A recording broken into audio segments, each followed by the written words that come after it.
Welcome everybody to another night of racing in Velocity Motorsports Next Gen League. We will be getting ready to get started here shortly. They're at Kentucky tonight. These next gens are very touchy at Kentucky. It's a D-shaped oval. We've got Tyler Dohar, who's won the first first three races of the season. Has not lost on an oval surface. Last week they were at Charlotte Roval that I had to miss because of COVID. But he has been on a streak on ovals. We're back here on another oval. We'll see if he can continue that streak, if we'll have our first winner that's different than Tyler Dohar on an oval, or if we'll have a second multi-winner with last week's winner coming from a different team here. I can't think of his name, but we'll figure it out here. But getting ready to fire up and get everybody through practice. They've got a little while left here, and we'll get in and fire off and see what can happen here with the oval situation with Tyler Dohar. I'll get him brought up into the booth here shortly, hopefully to get some information from him to see how he's planning on going at the rest of the field tonight with his streak on the line. Standings are coming up on the screen now. Currently, Tyler Dohar, with his 3 wins, is out front over a teammate, Jose Ruiz, by about 20 points. Tyler Bellinger sitting third right now with 143 points. Another teammate of Dohar and Ruiz, Chris Murphy, sitting there comfortably in the top 4 spot, 5 points back from Tyler Dohar. Ben Madden sitting in 5th right now. Brandon Perry, Tanner White, Joseph Mess rounding out the top 8. Jason Blaney sitting there in 9th. Hunter Bailey 10th. Michael Cicerone sitting 11th, Austin Walton sitting 12th, John Osborne, Brian Phillips, Nathan Line, and John Tyler round out the top 16. Only the top 12 are going into the playoffs. We'll figure out who's going to make that here in just a few weeks. Sounds like somebody just joined the booth. I'm hoping that is my co-broadcaster here. Let me make sure. Nope, not here. All right. We will be moving on to the race information for tonight. I'll get that pulled up for you. It's at Kentucky here in the brand new 2023 year. Not a very good start to the year so far with some celebrities passing away, and then last night's incident during the Monday Night Football game. Just not a very good start to the year here. But we've got 110 laps going here. Should be an interesting one tonight. I think this one could be a different winner. Tyler Dohar is definitely one to watch. Chris Murphy's been very fast the last few races or since the start of the season, but we are not sure if he's going to be able to make it through pit road without receiving a penalty, as he has done that multiple times now, along with Tyler Bellinger.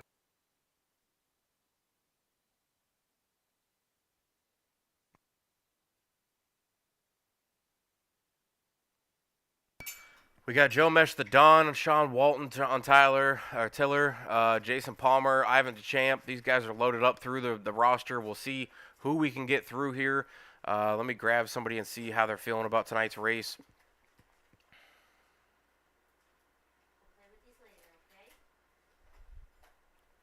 I'm actually noticing something here within the actual practice. It looks like the practice might run long, so give me just a second here and make sure that we've got the right timing for this.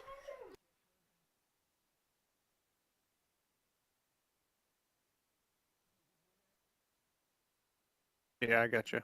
Hey, Tyler, you got a copy of this WhatsApp of the booth?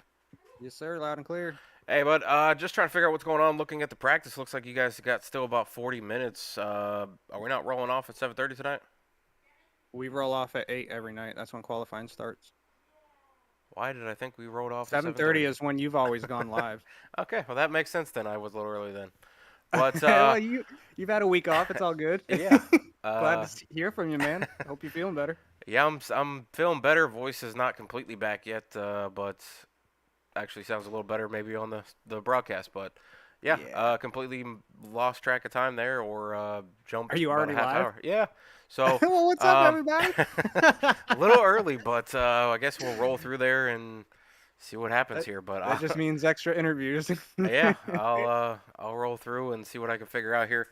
But yeah, I'll send you back down to the team, and All right, we'll get back going here. Sounds good, bud.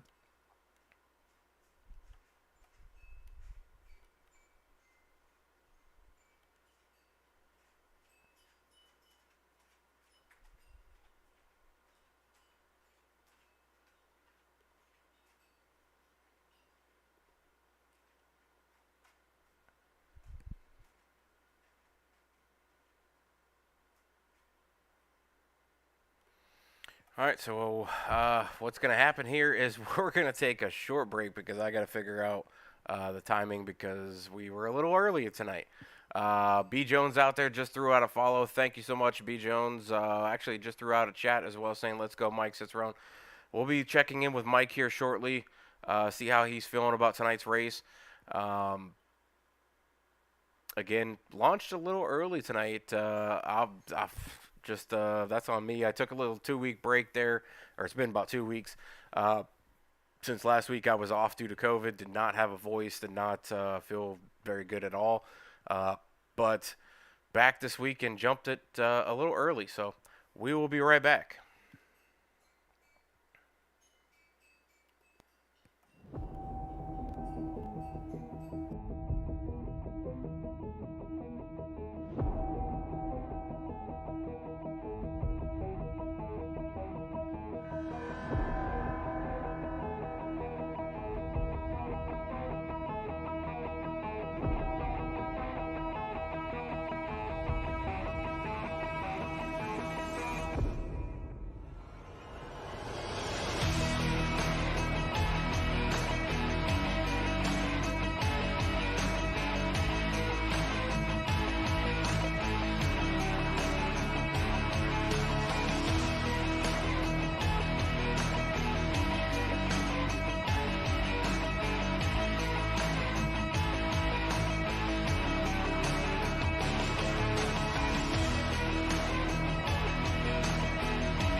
All right, everybody, welcome back for Velocity Motorsports. It's been a little while. Last week I was off due to COVID, and apparently it's still hovering around in my brain as I started this stream about a half hour early. Did not realize it, so apologies to everybody out there that was listening earlier and me rambling on, trying to figure out what was going on with the clock and what was going on with the timer as far as when we were going to start this thing. But yeah, back on schedule now. Shad is in the booth. Shad, we've got Kentucky here tonight. Velocity Motorsports race number 5. We've had 3 straight wins from Tyler Dohar. Last week we had a different winner at a road course that we were not able to attend because I was out due to COVID. But we are back on an oval, or somewhat of an oval, D-shape oval. Do you think we have a different winner going for tonight, or do you think Tyler Dohar continues his streak of 4 in a row if he can complete the task tonight? We unfortunately we weren't able to cover it with you being sick, but last week they did have a different winner at the road course there in Charlotte. So Tyler's streak has been broken. Unfortunately, Tyler's streak, as far as us covering, has not been broken. So As far as ovals, his streak is still intact. So yeah, so yeah, we're coming to a place like Kentucky, 2 different ends of the racetrack. Or we got pretty good banking through 1 and 2, high speed. You're not really off the throttle all that much, and then we go to turns 3 and 4. This place where it flattens out a ton. Guys are going to be down, into the 140-mile-an-hour range, getting through 3 and 4, especially on older tires. And it's going to come down to pretty much like every other race we've had besides Daytona, where it's saving tires. And I believe the guy that can save those tires, because 3 and 4, you can make up a ton of time on somebody. I think that's going to be the guy to win. And, looking at the speed chart, Kurt, I see a familiar guy that I'm not surprised he's up there. That's going to be that 7 of Chris Murphy, a guy that I've raced here, was a teammate here, and kind of gave him some hints of what I do because I love this track. It reminds me so much of Texas Motor Speedway, at least New Texas. yeah, and I A know how track good that you I are am, there. yeah, a track that I am really good at. This track pretty much drives almost identical, just in reverse to where at Texas 1 and 2 is very low banking, and 3 and 4 still has a ton of banking. So this to me is just opposite, and I'm definitely looking forward to seeing this, Kurt. This is going to throw a big wrench into, I think, a lot of guys, um, and we're really going to figure out who in this group is what we're going to have as the driver's track guy, because this is all coming down to skill and saving tires. Well, Shad, why don't you go ahead and grab your good buddy Chris Murphy real quick, and we'll talk to him. We've talked to him the last couple of weeks that we were able to do broadcast, but he had, a super fast car, but he's had issues on pit road. Will we see that again? We'll talk to him here and see how he's feeling about tonight. Up now. Mr. Murphy, you got a copy of this? Is Watson Shad up in the booth? Yes, I do. All How you right. guys We're doing all right. I'm wondering if you figured out how to hit pit road without getting a penalty for this week. doing? I did do a little bit of practice in there, so hopefully that will be resolved. Well, Chris, no surprise that I'm seeing you already up, second on the speed chart here. We're winding down practice. Been a teammate of yours. I told you how to run this place and gave you some tricks that I do. And I guess my question to you is, how much of that, like when we ran together, are you using now? And is the track kind of still driving like it was when me and you were last out here? Yeah, I was actually just talking with Dohar right before I got pulled up here. It seems very similar to when we ran last time. The car seems to start out pretty well, then it builds tight over the long run. It's going to be all about tire management, and you were one of the best at doing that. So definitely going to be putting some of the tips and tricks that you showed me there to use tonight, and hopefully I'll have some good rubber under me by the end of the runs to make a run to the front. Well, Chris, I got to ask a question here, and I know it's going to seem like I'm beating a dead horse, but you are currently sitting in the top 5 in the point standings. However, you have received a pit road penalty in at least 3 of the races that we've done out of the 5 so far. Where do you think you'd be at with the points if you had not got those penalties? Would you be, nipping on Tyler's heels, or would you kind of be in the same situation based on where you were at on the field? I know, you were in good position in a couple of those races and got hit with those pit road penalties and wound up, losing a lot of positions. You worked yourself back in some of those races, but you wouldn't have had to work so hard if you had not got those penalties. Yeah, I definitely shot myself in the foot in those races. I do think I would be right up there with Jose and with Tyler. There was a couple of races, I think it was Auto Club. Tyler and I were on the same strategy, and I was holding my own with him lap for lap. So I definitely think I would have gave him a good run for the money there. Yeah, I was trying to be consistent this season, and unfortunately, I've been consistently speeding on pit road. So hopefully, I fixed that. Well, Chris, a little bit of information that me and Kurt always need every week is what is the fuel run this week, and how are those tires towards the end of that fuel run? So I was getting about 36 to 40 without really trying to save. If you're running fourth all the way around, which is possible, your tire or your fuel mileage is going to be probably around 30. But the tires underneath it, the right front burns off pretty quick. So I would say you're probably going to be around 70, 75 or so at the end of the tire run. Well, Chris, we are both pulling for you. We always pull for you. We've raced with you and been in lobbies and leagues now for what seems to be several years, or at least it feels that way in some of these leagues. But hopefully we can see you pull it out tonight, at least get another top 3 to move yourself back up into the top 3 in the points. Only Tyler Bellinger is breaking up the group that you guys have put together between you, Dohar, and Ruiz and Osborne. So hopefully we can see you jump up in there. Our good buddy Repeat's out there in the chat saying what's up. He's saying good luck. So hopefully we'll see you at the end of the night in the top 3, or maybe we'll see you get that first one of the season. Hey, I appreciate it. Yeah, I would love to be able to talk to you after the race. All right. Well, Shad, send him back down to his group, and Chris, go maybe hit pit road a few more times, throw in a couple more practices to that, so we don't see you halfway through this race, or at the end of the race, and Tyler says, "Yeah, Chris made a mistake." Sounds good. Well, Shad, you've helped Chris. Chris and you have been teammates for multiple seasons, and Turned Down for What. You guys have worked together. I really liked that we brought Chris on to be on the team over in Turned Down for What when he was with you guys. I think he's a very, very calm, skilled driver. Definitely improved as well. Not drastically improved or nothing. It wasn't like he was 15th and beyond. He was usually right there between 5th and 10th in a lot of the races and Turned Down for What. Now he's first through 5th in these races and has been very fast over in the Turned Down for What side as well. We come back in a couple of weeks. I think February or March is when Turned Down for What's thinking about bringing back their next gen series. This is something you're very good at with next gen. You're very good with Kentucky. You're very good with figuring out this style of track, just like Texas. At Texas, you would be undefeated if it wouldn't be for some mishaps with some other drivers. So, I really like that. Chris has consistently been one of the faster drivers in practice, been fast on the track. He's just got to figure out pit road.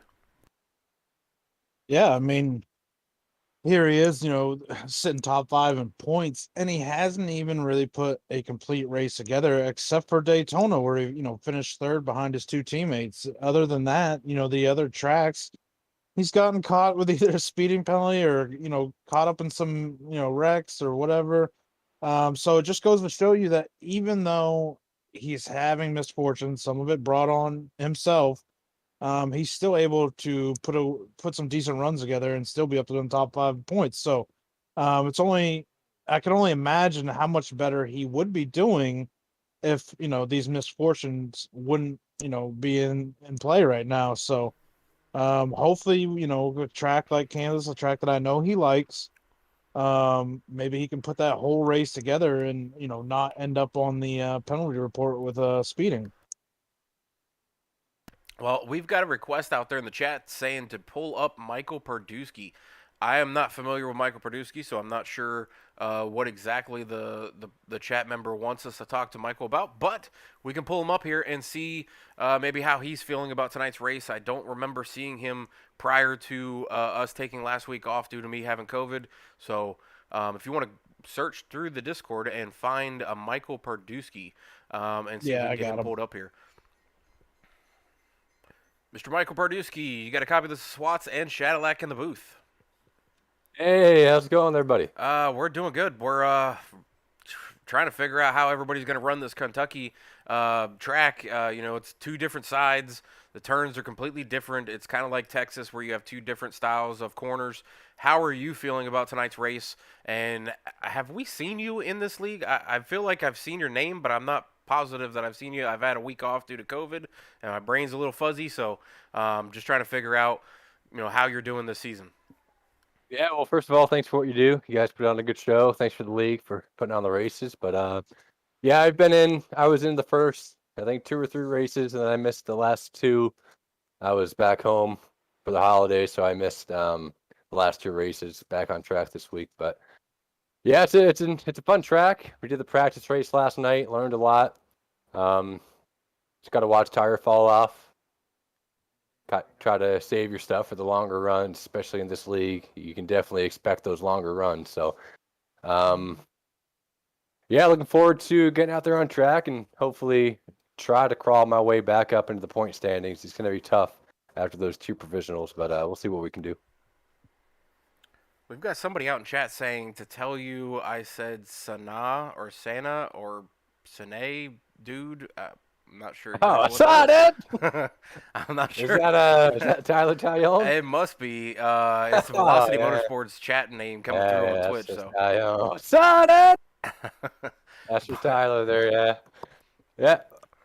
Well, Shad, you got It'll any be fun, questions though. for this number 36, Michael Perdusky? Oh, Well- but I was the guy. Sorry, I was the guy. I think a couple weeks ago telling you to pull Tanner White up. Okay. I was watching you guys when I was back home. Okay, so Michael, I see you got that Dolphins paint scheme rocking tonight. Hopefully tonight it goes a little better than what the Dolphins season is currently going. Looks like they're gonna have a hard time making the playoffs. You know, Anyways, I'm hoping my Steelers knock them out next weekend. yeah. Well, my Patriots did a good job last weekend knocking them off. So, I guess my question for you is, we're coming to a track that has 2 different ends of the racetrack: high banking through 1 and 2, flat banking through 3 and 4.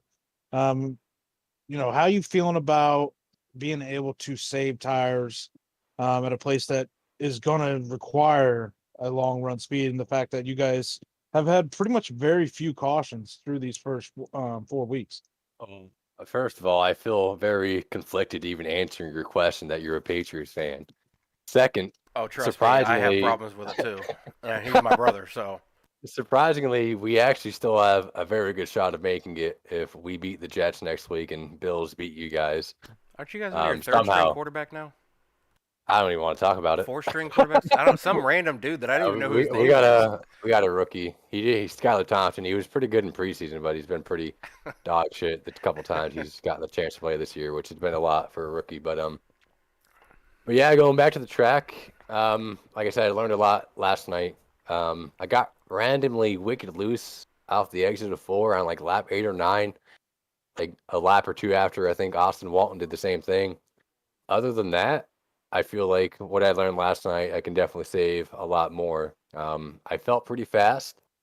I was holding it, nothing with Jason Blaney, but I was holding up there for a while until I got loose and fought my way back up to, I don't know, around 4th or 3rd, and then started to fall off on the end since I was fighting so hard to get up there. But yeah, 3 and 4, definitely a lot trickier to get through. That's a corner that I was struggling with last night. And then, as soon as you burn those tires off, man, you're pushing tight, really tight, which I'd rather be tight than wrecking loose like we were at a couple tracks this year. So overall, I feel pretty good, pretty excited to get back out on the track and see what we can do.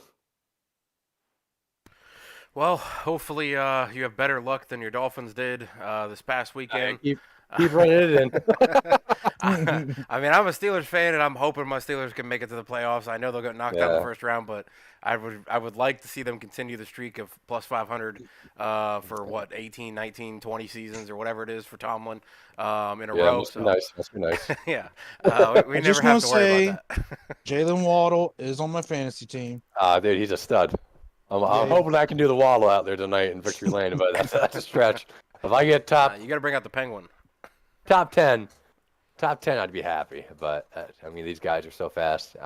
The races I was in, I had really good speed, top 5 speed.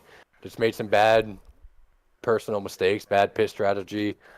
I think I had second place pretty much locked in the last race I did, but really bad pit Yeah, strategy. Finished weren't like you pretty 20th. good at Vegas? I think that's where it was. Yeah. Yeah, but We you were stayed running out. second. Yeah, we were running second on that green flag run, and I pretty much had that down. And then that caution came out, and I'm not used to running up front at all. Like, I'm pretty mid-pack guy. So when I was up that front, I had no idea what to do.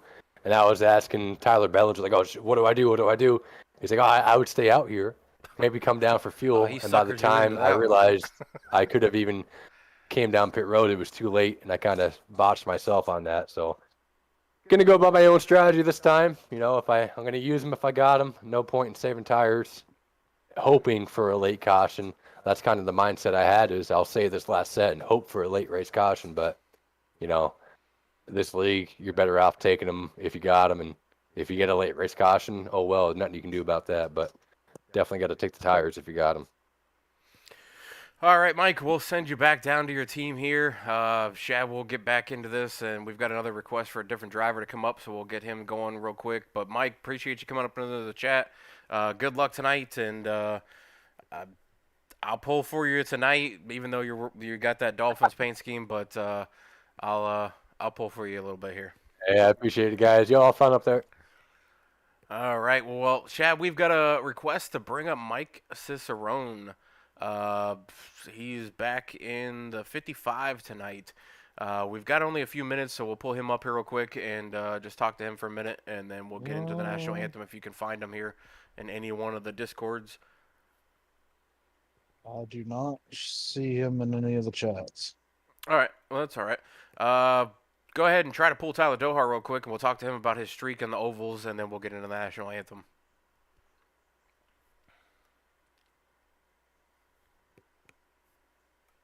Mr. Tyler Dohar, you got a copy. This is Watson Shadowlike with the booth. Hey, what's up, dudes? I mean, you're kind of what's up because the conversation is, can you continue the streak on ovals? Last week, obviously, with the road course, we were unable to broadcast, or at least I was, because I had COVID and just had no voice and no energy at all. But we're back here in an oval where you have been the most dangerous man on track for the 3 ovals that we have done. Are you going to continue that streak tonight? Shad believes it's going to come down to saving tire and maybe fuel. You have been very, very good at strategy. What are you planning on doing tonight, and how do you feel about tonight's race? We're going to take this race like we've pretty much taken every other one up to this point. I mean, glad that you guys are both back. Glad you're feeling better. We're kind of riding off a high because I got a 6th place last week. That was like a win for me at a road course. I kept it on track. I got 2 incident points for the entire race. I was proud of myself. So we're looking to go here and kind of play with house money. This is a track we're pretty good at. We won the turn down for what race? We were pretty fast. Maybe not the fastest car, but ended up pulling it out in strategy. This is a good track to really kind of gauge tire saving and fuel saving. It'll be interesting to see the strategy. A lot of guys right now in practice are talking about, do we run 4th? Do we run 5th? I'm probably going to do a mix of both. I might actually do 4th gear later in the run because the car just gets so tight. You need to get some rear traction out of it and get the rears hooked up some way, especially on these low fuel loads. I don't really think, unless cautions fall a specific way, I don't really think there's going to be much fuel strategy to be had right now. But based on practice, these guys went green, so that's kind of how we're going to look at it. We're just going to try to take it easy those first couple laps, try to negotiate traffic, hopefully start out front, but knowing my qualifying track record, I'll probably start mid-pack. So we'll just have to take care of the tires, try to get to the front, get clean air, and go from there. Shad, before you throw your question to Tyler, I got to ask, have you taught or have you drilled it into your teammates' mind Speaking of the number 7, Chris Murphy, that we spoke to earlier, about hitting pit road without getting a penalty. Please tell me you guys are So messing with him just as much as we are. I did, because I brought it up. I said, "Hey, Murph, didn't you speed here in the turn down for what race?" And he's like, "Shut up, Dohar." So I know that it's on his mind. Like I said, I warned him before the Vegas race when we were pitting. I said, "Hey, don't speed. A lot of these guys are speeding," and that's when he came over the radio and said, "I sped." So, I'm going to be reminding everybody when we come down to pit stops, because at that point it's just execution. We've had fast race cars at every single race. All 4 of us have. There's no reason we shouldn't get a 1, 2, 3, 4 finish. It's going to come down to execution, and just being able to put yourself in the right spot, know where you can push and when you can't. And pit road isn't one of those things where you can really push it too hard. I think with this talented group, you err on the side of caution more. You don't have to gain time here. I think you can go in a little bit easier. Just make sure you hit your pit stall, don't overshoot your pit, and you'll be fine. Well, Dor, you did win that turn down for what race? I don't know if I was in that one or not, but anyways, you were the one who taught me how to drive here, so you were watching from above. Yeah. So anyways, yeah, so speaking of, this track, 2 different styles at each end of the track. You got banking through 1 and 2, flat through 3 and 4. Tires obviously are, king here, and whoever can save him is going to be the guy that towards these long runs is going to show up towards the front of the field. So I guess my question is to you is, how long are you going to wait before maybe you really start to take advantage of those tires? Is it 10 laps that you got to, be careful on them, or is it, 15 laps before you can really start to go and make that headway of moving up through the field? No, that's a really good question. It sort of depends. It really depends on what the guys around me are doing. If I feel like guys are really, really burning up their stuff, I'll probably take it even easier.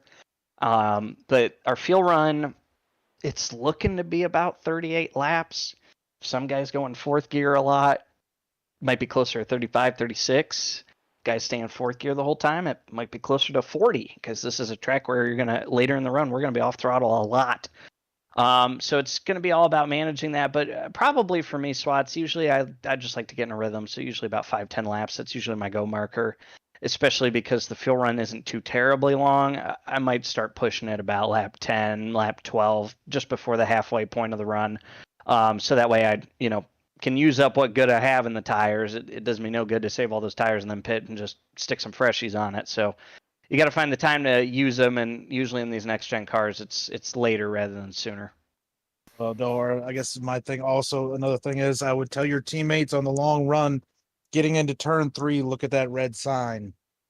If you can pick up on any code on that, and anyone else listening, the red sign on turn 3.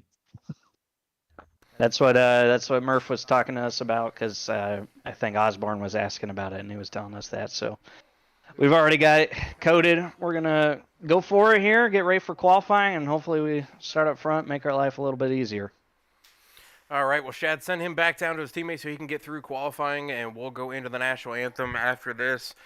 Do want to bring up the one thing that Tyler Bellinger brought up to us earlier, was that there is a random draw at the end of the race if there was over 30 cars in the field, which there is, and the random car that gets drawed will receive $15 at the end of the race. So because the field is over 30 cars, he put out a notification earlier today saying that if we could get over 30 cars on track, that he would do a $15 random draw. So something the league is trying to push to continue the big fields that we've had the last 5 weeks of racing, where we've had over 25, 28 in the field almost every single time. And this week it's looking like we're right around 35, 36, somewhere around there. So that is one thing Tyler Bellinger and Tyler Tellen try to do for the league, is try to bring in more and more drivers and keep the fields at large numbers. So we'll go into that national anthem, and we'll come right back after this big salute to the red, white, and blue, and we'll get into the qualifying and see where we're at for the gridding.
All right, we're back here for qualifying. It's getting through the field now.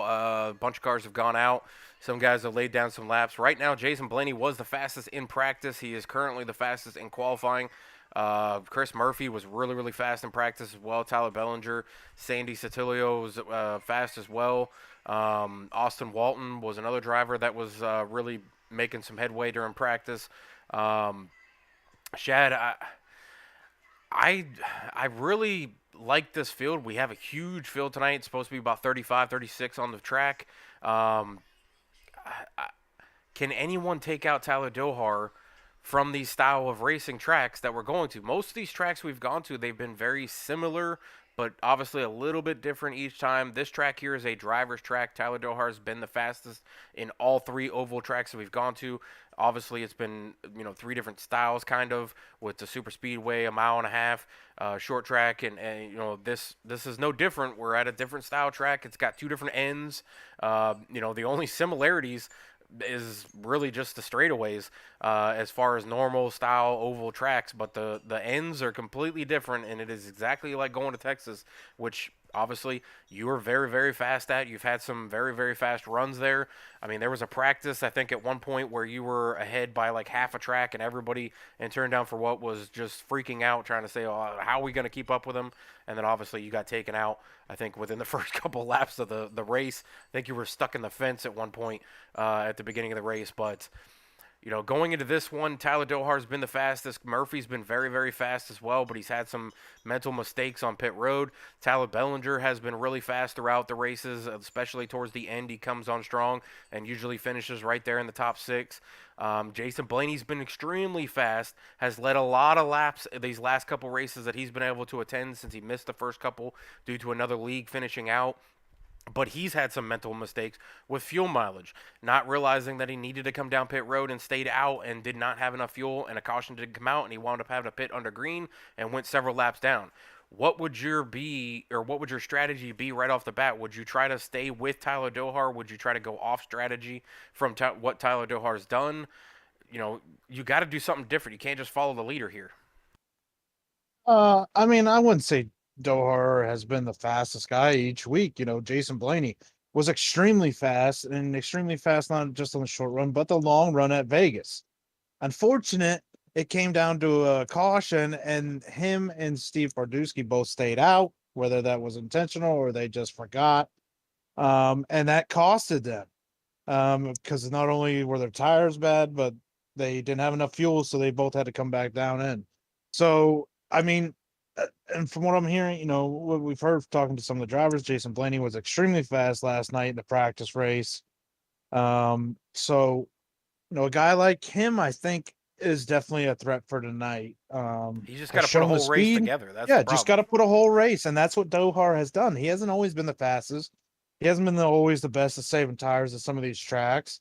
He just has made 0 mistakes getting on and off the pit road, making the right calls as coming down and topping off or putting tires on. He has just done a great job at putting a whole race together each week. So, a guy like Jason Blaney has the speed, has the ability to save the tires. If he comes out here and puts, a whole race together, I think he could do it. Jose Ruiz, of course, he is another guy that can save tires, can save fuel, just needs to be able to put a whole race together and not let Dohar get out there, because I think that's some of the problem with Jose has been Dohar gets out to a lead and it's saving fuel or whatever, and Jose has to try to make up that time at the end of the race and just runs out of time. Now, another person too is that 7 of Chris Murphy has been extremely good and extremely fast at most tracks, but penalties and whatever has costed him. Tyler Bellinger, same thing, has shown speed, has been up pretty much qualifying in the top 5 every single week, just has not put that race together. So, I mean, Kurt, I think this isn't just going to be easy for Dohar tonight. I think there's, a possibility of, 5 to 8 guys that can make him really earn this one. So, Dohar's going to have to come out here and he's going to have to be on his A game because, surely these guys aren't going to keep costing themselves wins each week. Eventually, they're going to figure it out and put a whole race together. So, I look for tonight, Kurt, to kind of be that benchmark of these guys finally putting it together and making Dohar have to earn one. Yeah, I mean, I agree. He has not been the fastest guy on track, but the fastest guy on track does not win all the races. They have to be smart. And Tyler Dohar, a lot of people have issues with him, or some people like him, some people don't like him. He's kind of there's several different NASCAR drivers that are like that, where guys like him or they dislike him. That old Days of Thunder Rusty Wallace thing, talk about Cole Trickle. Some guys just don't like him, but I kind of like him. He's out there. He puts the strategy. He's smart with what he does. He avoids incidents. We talked about last week at road course. Before we took that week off with me having COVID, he was worried about the road course, saying, he's not very good at road courses. He was worried about collecting incident points. He was worried about not finishing in the top 10. And he comes out last week and puts together, a decent run, does not have the fastest car, doesn't know really, how to run a road course completely, but pulls out a top 6. That was a week that guys could have, elevated their points tremendously. And he still came out there and put down a top 6 finish. So, I mean, I think some of this comes down to just guys trying to get on his level of strategy and outwit him. It's been difficult. Not too many people have done it. So we'll see what happens tonight. But we're getting ready for qualifying to wrap up. Qualifying looks like it's getting ready to be done. There's nobody else on the track. So we'll pull up the gridding here, and we'll go through the gridding and see what's going to happen here. It looks like it's going to be Jason Blaney is who's going to wind up being our pole sitter tonight, and that's who you were talking about, Shad, being fast last night in the practice race, being fast in practice tonight, and puts it down in qualifying. He runs a 30.925, which is about 2/100ths faster than second place, which is that 7 car of Chris Murphy that we've been talking about, and Tyler Bellinger in that 88 ran just 2/100ths slower than Murphy did. So the top 3 guys are separated by 4/100ths. Dohar comes in there in 4th. Jose Ruiz, also another top 5 start for him. That's been Jose's kind of Achilles heel too, is qualifying. He's been starting, 10th or 15th, right around there, and then he's had to work his way through traffic, work his way through, and get back up here and battle. And it usually takes him a while, or 3/4 of the race, to start putting the laps together. And then he starts coming, and then he just runs out of time to get there. But looking at the rest of the field, Chad, we've got Austin Walton starting 6th tonight, Hunter Bailey starting 7th, Tanner White in the 5 that was really fast last week and then just 2 weeks ago and burned his tires off and ran out of the fuel strategy. Starting 8th, Sandy Totillo starting 9th, John Osborne starting 10th tonight, the other teammate to the other 3 drivers that are all 4 in the top 5 starting tonight. Sam Harrell is going to be 11th, John Tyler 12th. Andrew Forbes, 13th. Nathan Line, 14th. And Brandon Watkins, 15th, if you want to take it from there, Chef. Yeah, then we got Joseph Mish, 16th. Sean Walton, 17th. Jason Palmer, 18th. Michael Perdusky, who we talked to before before qualifying. I'm going to bring up 19th. Michael Cicerone, 20th. Justin Lish, 21st. Brandon Perry, 22nd. Johnny Pasquale, I think. I don't know, butchered it, but 23rd, Adam Thompson, 24th, David Mayo, 25th, Frank Ranger Jr., 26th, Brian Phillips, 27th, Andrew Bolander, did not put in a qualifying time, and actually for 28th on Kurt, nobody put in a qualifying lap, so we got Bolander, 28th, George Racone, 29th, Tyler Tellen, 30th, David Christensen, 31st, Ivan Deschamps, 32nd, Dwayne McMahon, 33rd, Michael Carter, 34th, and rounding out the field, Kurt, of 35 cars, Ron Blackwell in 35th. Yeah, this is going to be a big field. So Kentucky, I mean, we've seen a lot of racing at Kentucky where it gets spread out, single file, passing becomes difficult. It's kind of like Iowa style where you want to be, up top, and then you want to roll down to that bottom line, wrap the bottom off the gas. About halfway through the corner, start getting into the gas, roll it out of the corner, kind of float it back towards the wall, get through the straightaway, and then do the same thing into the next corner. But it's just a little bit different each time you go into the corner on how you want to roll in there. The getting off the gas is, in certain circumstances, you got to drop off the gas pedal a little earlier between 2 different turns. So this is going to get very interesting. We'll see who can make it out of here tonight and maybe gain some time or some points on Tyler Dohar, since he has stacked some big points for himself through this first 5 races. Yeah, so I just heard Kurt over the pre-race announcement. The admins are talking to the guys right now. Tyler Tellen is not in the field. He's actually going to do race control, so that knocks us down to 35 or 34 cars. Okay. Well, 34 is still a big field. I mean, what's NASCAR run? 36, I think, now because of their... 40? Is it 40? I thought it was like 36, 38, somewhere around there with all their Yeah, visuals it might be and guys 38. that don't make the field something and things like that. Yeah. But, yeah, pace car getting ready to come through 3 and 4 with the drivers behind them. Pace car will be ducking down pit road. They might have to extend this. We got a group of cars still on the backstretch needing to catch the field. Yeah, it does not look like they're going what's to. going on there. Green flag is going to be in the air as soon as they hit this restart box, and Jason Blaney will be the first one on the gas pedal to get going. And there we go. We're underway for Kentucky's race tonight for Velocity Motorsports Next Gen Series. Yeah, Jason's going to dive it into turn 1. These guys can, I think, go full out. You might have to watch them getting a little loose through that first turn, but he's going to clear everybody. Going to open up to about a 3-car length advantage as they enter turn 3. That's Tyler Bellinger going to take away P2, it looks like, from that 7 of Chris Murphy as they come to the end of lap 1. Jason Blaney out front. Yeah, Jason Blaney's looking really fast right now. The problem, Chad, is does he go out too hard and burn those tires off?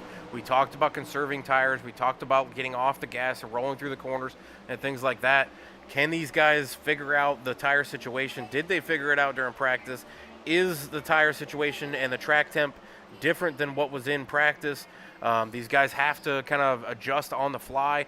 The temp on track, though, is actually looking pretty high. 104 is the track temp right now on a 78-degree day here in Kentucky. Day race is what we're going with. 2-mile-an-hour winds out of the north. Ooh, wreck, Kurt. Big wreck. In the tri-oval. Looks like Bardusky, Watkins, several others are going to be involved in this one. Guys are still spinning and through the the caution corner. is out. The I caution seen didn't come out somebody until go late, ahead. though. Yeah, somebody went head first, like right at the start-finish line.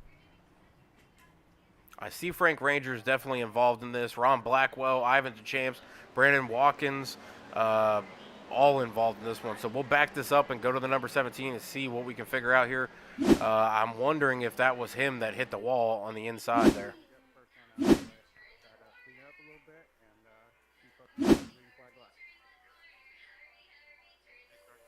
All right, so we're going to find Frank Ranger. Or did it happen before that?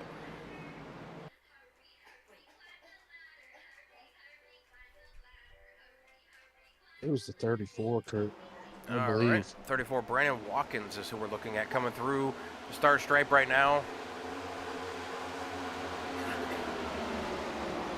So it just wiggles on him and just turns hard right. And then guys are just spreading out trying to avoid.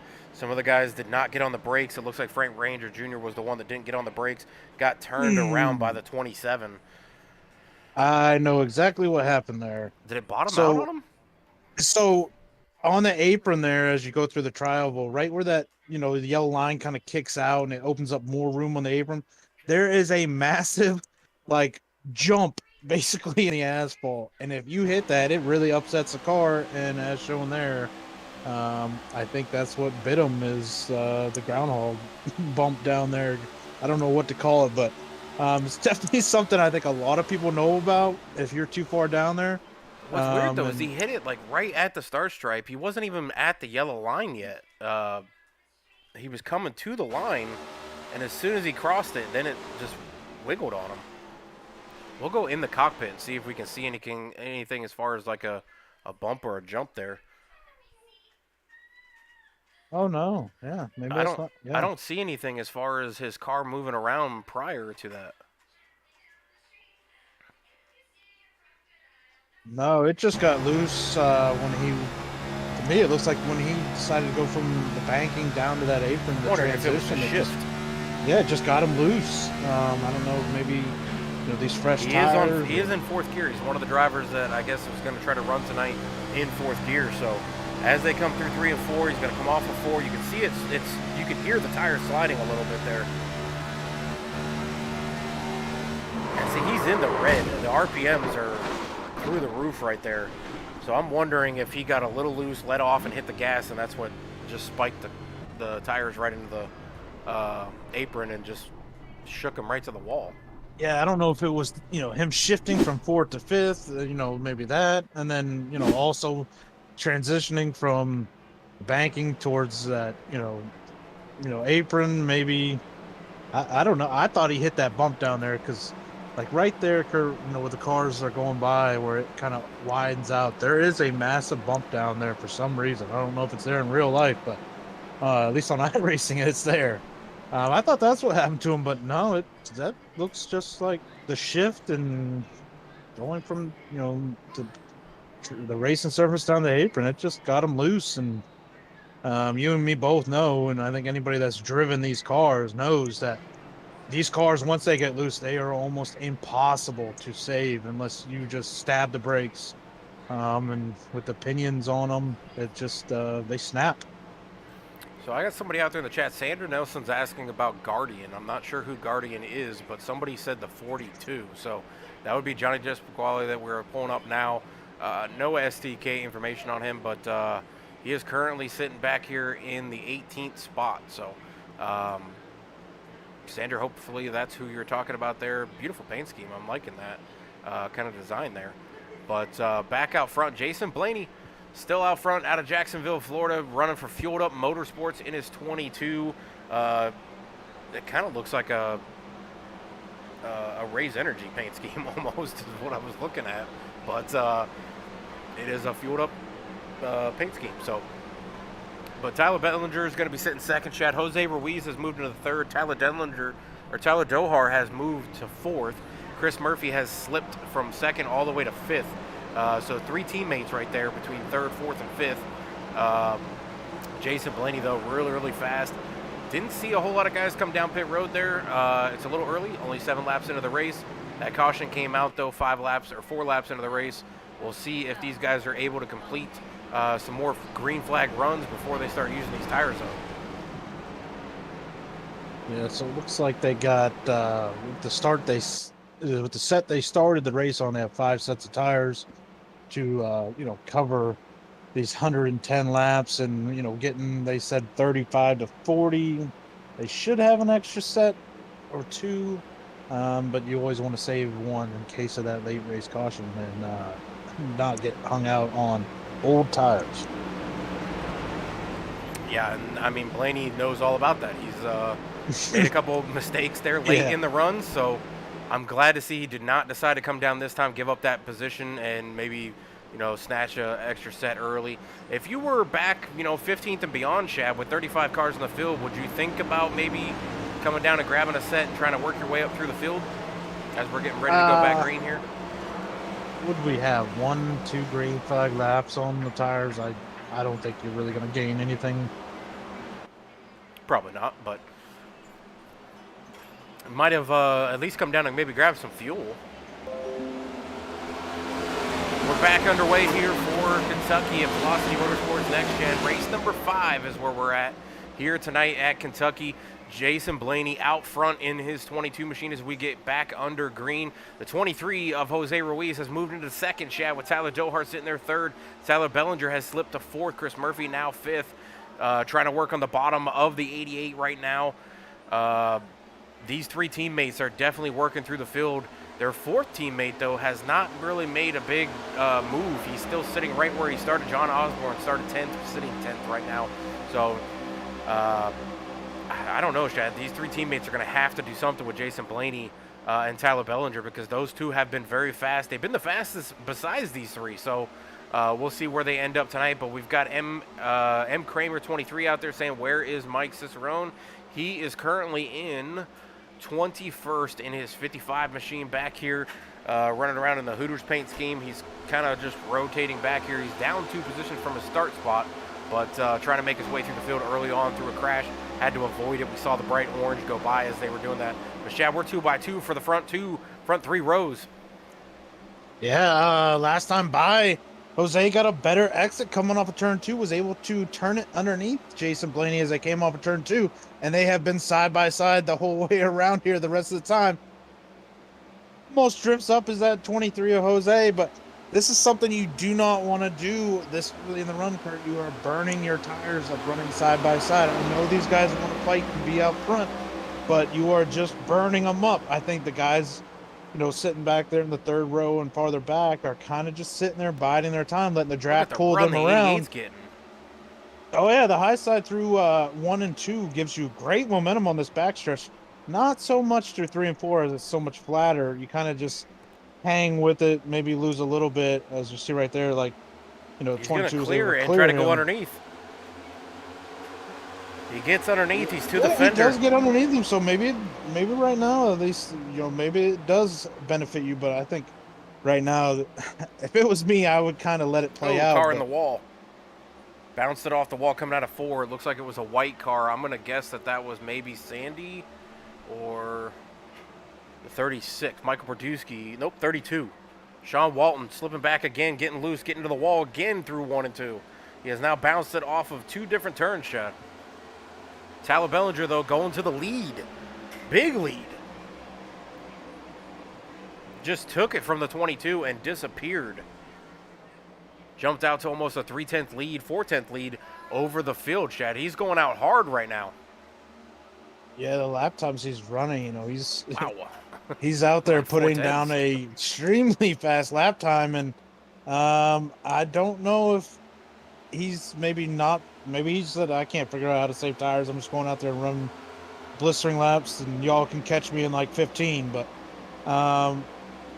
yeah, like I see, a guy like the 7 of Chris Murphy out there started 2nd, has fallen back now to 7th place, but I haven't really seen him make any aggressive moves. And anytime that somebody got to his inside, he kind of just let him go and tuck right back in. So I think he's out there saving tires. I think the 77 of Doha is also doing the same thing. But some of these others, like the 88, the 9, they're kind of pushing it right now. And the 9 of Austin Walton, we've seen time and time again that he is a very, very fast driver. He just has not figured out how to conserve tires. We saw him in Vegas very, very fast. Came through the field and went up to the top 3 and then burned his stuff off so much from doing that he just rotated all the way back to about 12th throughout a long green flag run. So if he could figure out the tire situation, he might be able to get up here and actually battle. And we see him sitting now 6th in that bright sky blue number 9 car. Yeah, another car I see working up here is that car that looks like that sheriff's badge on it, that 43 of Sammy Harrell's. Yeah, it almost looks like a sheriff's badge, though. But yeah, he's working his way up into the top 10. Wreck there. 187 gets turned by the 9. That was Joe Mesh the Don and the 9 that we were just talking about there of Austin Walton. The 187 of Joe Mesh the Don just got turned by the 9. We'll go back and take a look, Chad, and see if maybe that was due to a car thinking he was cleared or if it was anything else being involved in that. But 187 definitely got some damage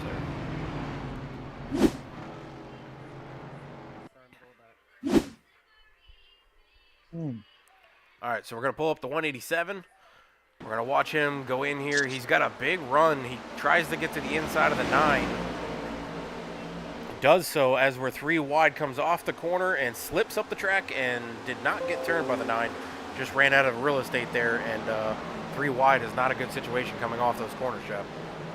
Yeah, it looks like, he's able to dive underneath him as the 9 goes high. And, as they're exiting turn 2, he just slides up a little bit too much. Maybe didn't realize that 9 was still there on that outside of that right rear, and unfortunately it hooks him into the wall, and he's going to be using that fast repair, I think, because a lot of that damage I don't think is going to buff out. The 9, though, I think he might be able to get away with it. Click on him now. It looks like we do have some takers down pit road.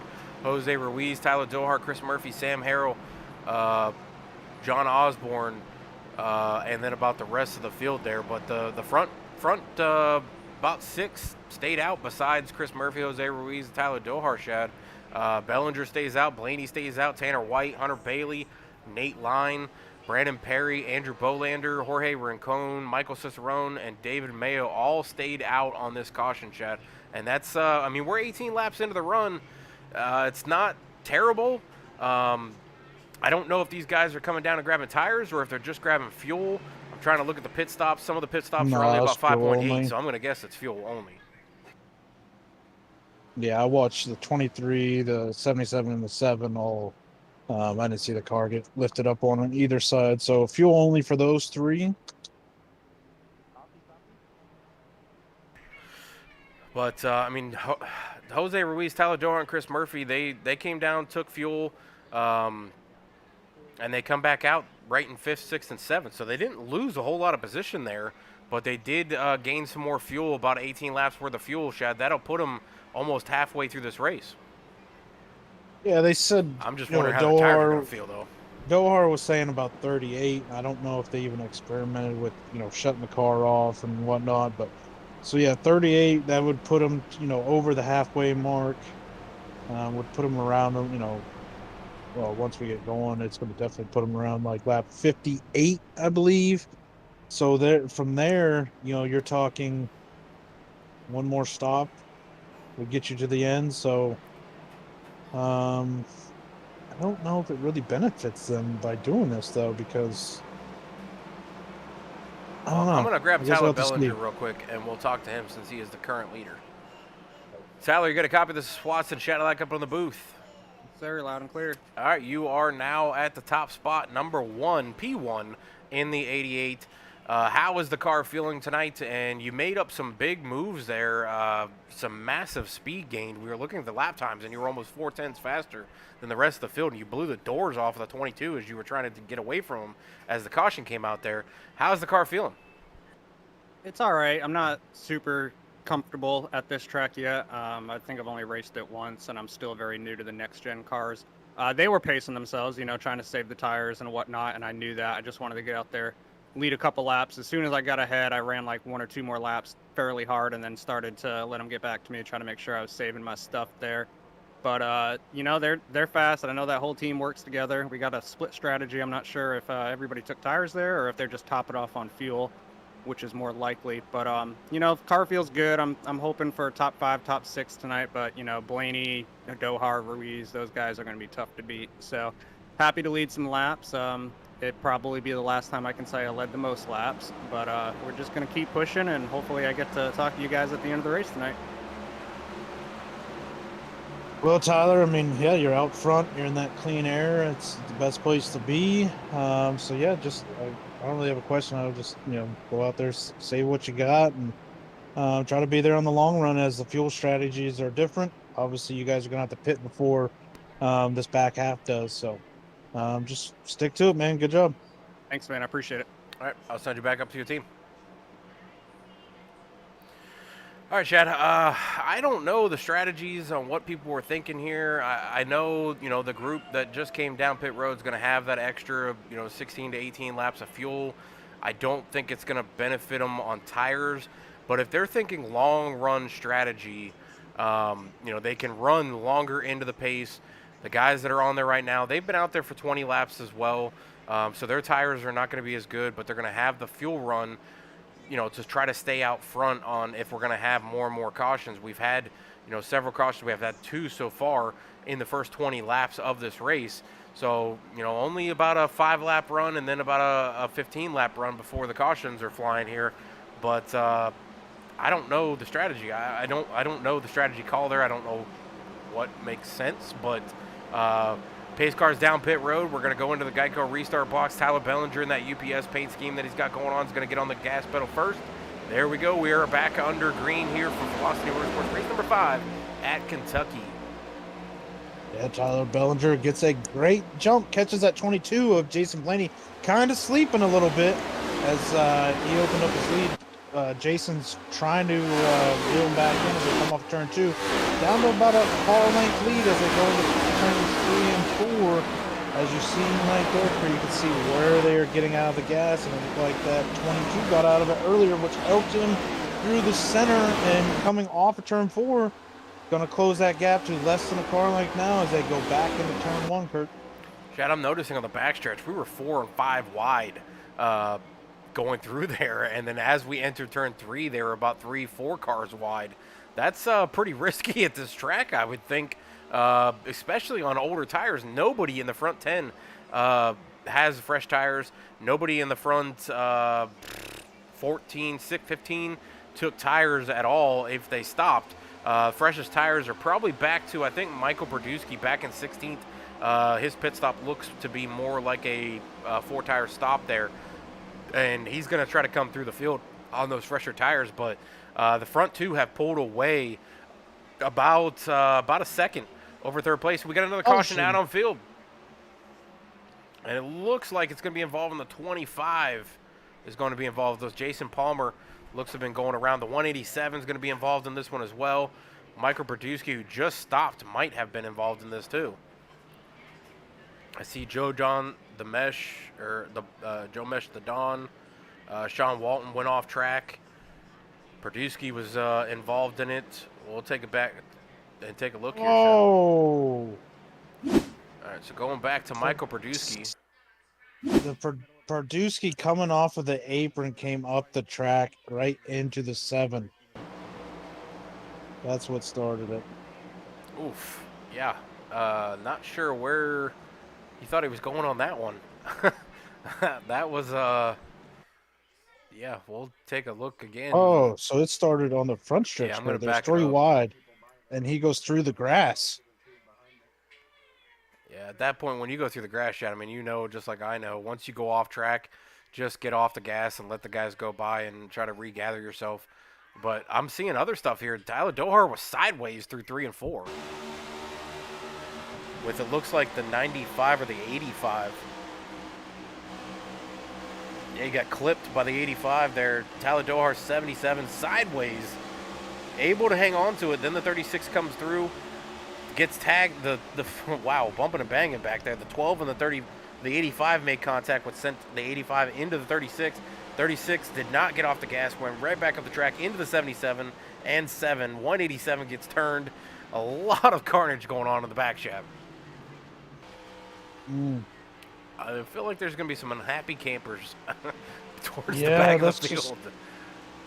That's just one of those things, you know, if you go into the grass like that, you know, you already made a heck of a save.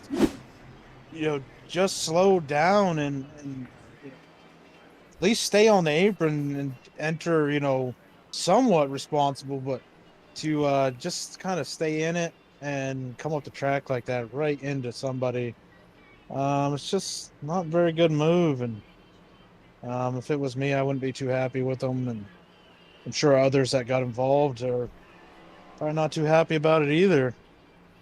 Yeah, there's several involved in that one. You're going to have the 77, the 7, the 36, the 187, the 85, the 25, I think the 3 and the 35 were all, the 12 also involved in this one. So there's a lot of cars involved, and there's some heavy hitters in that group too. But back out front, we've had a few guys or takers on pit road this time, Shad. Bellinger staying out though. Brandon Perry, Jorge Rincon, all 3 stayed out. They're going to be on 26 lap old tires. Jason Blaney did decide to come down pit road. Looks like he may have taken fuel and tires that time, Shad.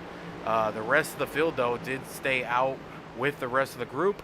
Jose Ruiz is going to be sitting there in 4th with John Osborne, teammate right behind him. But they are on the same set of tires that the rest of the guys in front of them are. They've just got the fuel to carry it through. But that's our 3rd caution of the night so far. Bellinger still out front. Yeah, looking, you know, Chris Murphy came down pit road, used his fast repair already, Kurt. So here we are, lap 25, not even to the halfway mark. Fast repair gone. And I think they only get one if I'm, one fast repair. So he's now got to play it safe the rest of the way. If he gets in another wreck, his night could be over. I see Dohar coming back down pit road. Not sure if it's just a fixed damage or top off, but yeah. Well, I'm Crazy. gonna pull the race control real quick to see what they're gonna plan or what they plan on doing here, because this started all over the place. So I don't know if you give it to one guy for coming up on the track and causing the big wreck, or if you give it to the guys that were bouncing into him or sideways beforehand. I have no idea.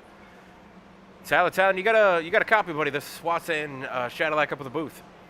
Yes, I do. How's it going, guys? It's going all right. Well, I'm under the understanding that you were doing race control tonight, so I'm trying to figure out how do you figure out who is responsible for the wreck that just took place. We saw the 77 and the 85. 85 made contact with the 77 through 3 and 4, got sideways. Then the 85 and the 12 made contact, which sent the 85 into the 36. The 36 then decided to stay on the gas pedal and came back up on the track in turn 1 and 2 and just demolished the field as they went in through there. So how do you look at that, and who takes the blame and who gets the penalty?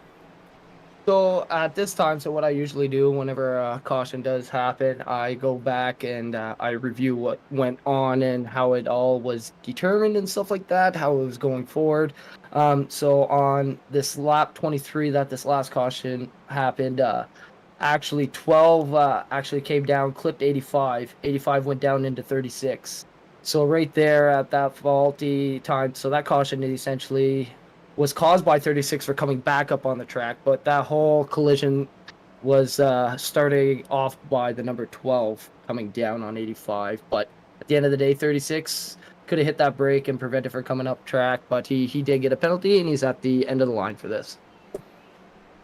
Okay, well, that's kind of what we were thinking was, the 12 and 85 may have started it, 36 may have finished it off, so we are kind of wondering if there was going to be multiple penalties or if there was only going to be one. But thank you for the explanation. I'll send you back up to the group there, and good luck on trying to figure this thing out as we go through these laps. That's right, boys. Good job up there. Thank you. Have yourselves a good race up there in the booth. All right, thanks a lot. All right, Chad, we're back under green here. Bellinger getting away from the field, taking off through turns 1 and 2, getting separation, almost a second gap from the starting line. So he definitely got on that gas pedal, and the rest of the field was not ready. Brandon Perry definitely not ready to hit the gas when Bellinger did. Jose Ruiz now up to 3rd. Sammy Harrell sitting 4th. Jorge Rincon sitting 5th. John Osborne 6th. Justin Lish 7th. Andrew Forbes 8th. Sandy Statillo 9th. And Johnny Disquali going to be sitting 10th. Yeah, 21 of Brandon Perry, I don't really know much about him. I haven't seen him up the front. And he was kind of like already a car length back of the 88 coming to the start line or the restart zone. And when Bellinger took off, the 21 didn't go, and it stacked up the, entire field basically behind him. And then, of course, they were all side by side going through one as Tyler Bellinger was up there all by himself, being able to run the line he wants to run. And, he pulled out that second gap over everybody. But, yeah, so then, Sammy Harrell now has gotten by that 21 and is trying to reel back in Bellinger. But crazy restart.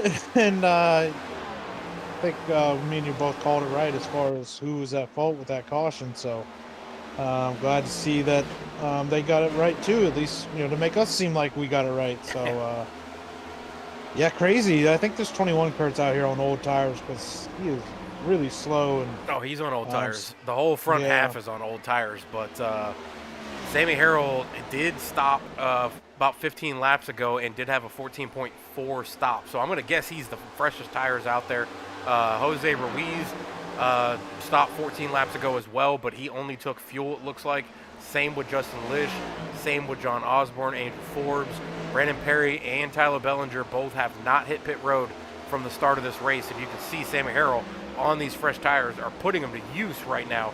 32 laps into this race, he's looking to go under the leader, and he's going to take the lead 32 laps into the race, Chad. If he can get separation and we go green for a while, we have a long green flag run here, this could be a huge benefit to Sammy Harrell. Yeah, I mean, he took tires when nobody else did. Some just took fuel. And Bellinger hasn't pit yet. So Bellinger's going to be coming down here probably in the next, I would say, 10 laps with, 10 to 15 laps with the caution laps. And Sammy's going to be able to open up a heck of a gap, I think. I don't don't even know who was the next guy on Looking the at the same lap times, he strategy. just ran as- 4/10 faster than the leader. Yeah, I don't even know who else is on the same strategy as Sammy. I know The next few, guy like- would be Andrew Forbes, pit 16 laps ago, 16.8 stops. So I'm going to guess he took tires too, but he's sitting right now in 6th. sixth. Yeah, about 1.6 back. Actually, no, of, Jason Blaney.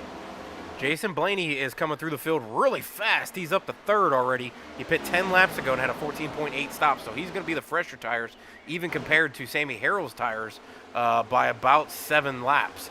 So the 22, who was our pole sitter, was our leader, is on the freshest tires, currently sitting 3rd and is hauling the mail right now back there. He's running 4/10 faster than Sammy is, who's running 4/10 faster than the rest of the field. Yeah, so that's definitely not a good sign for everybody if you got the guy with extremely fresh tires and it was extremely fast throughout the week. So another guy, though, I'm looking at, Kurt, is at 7 of Chris Murphy.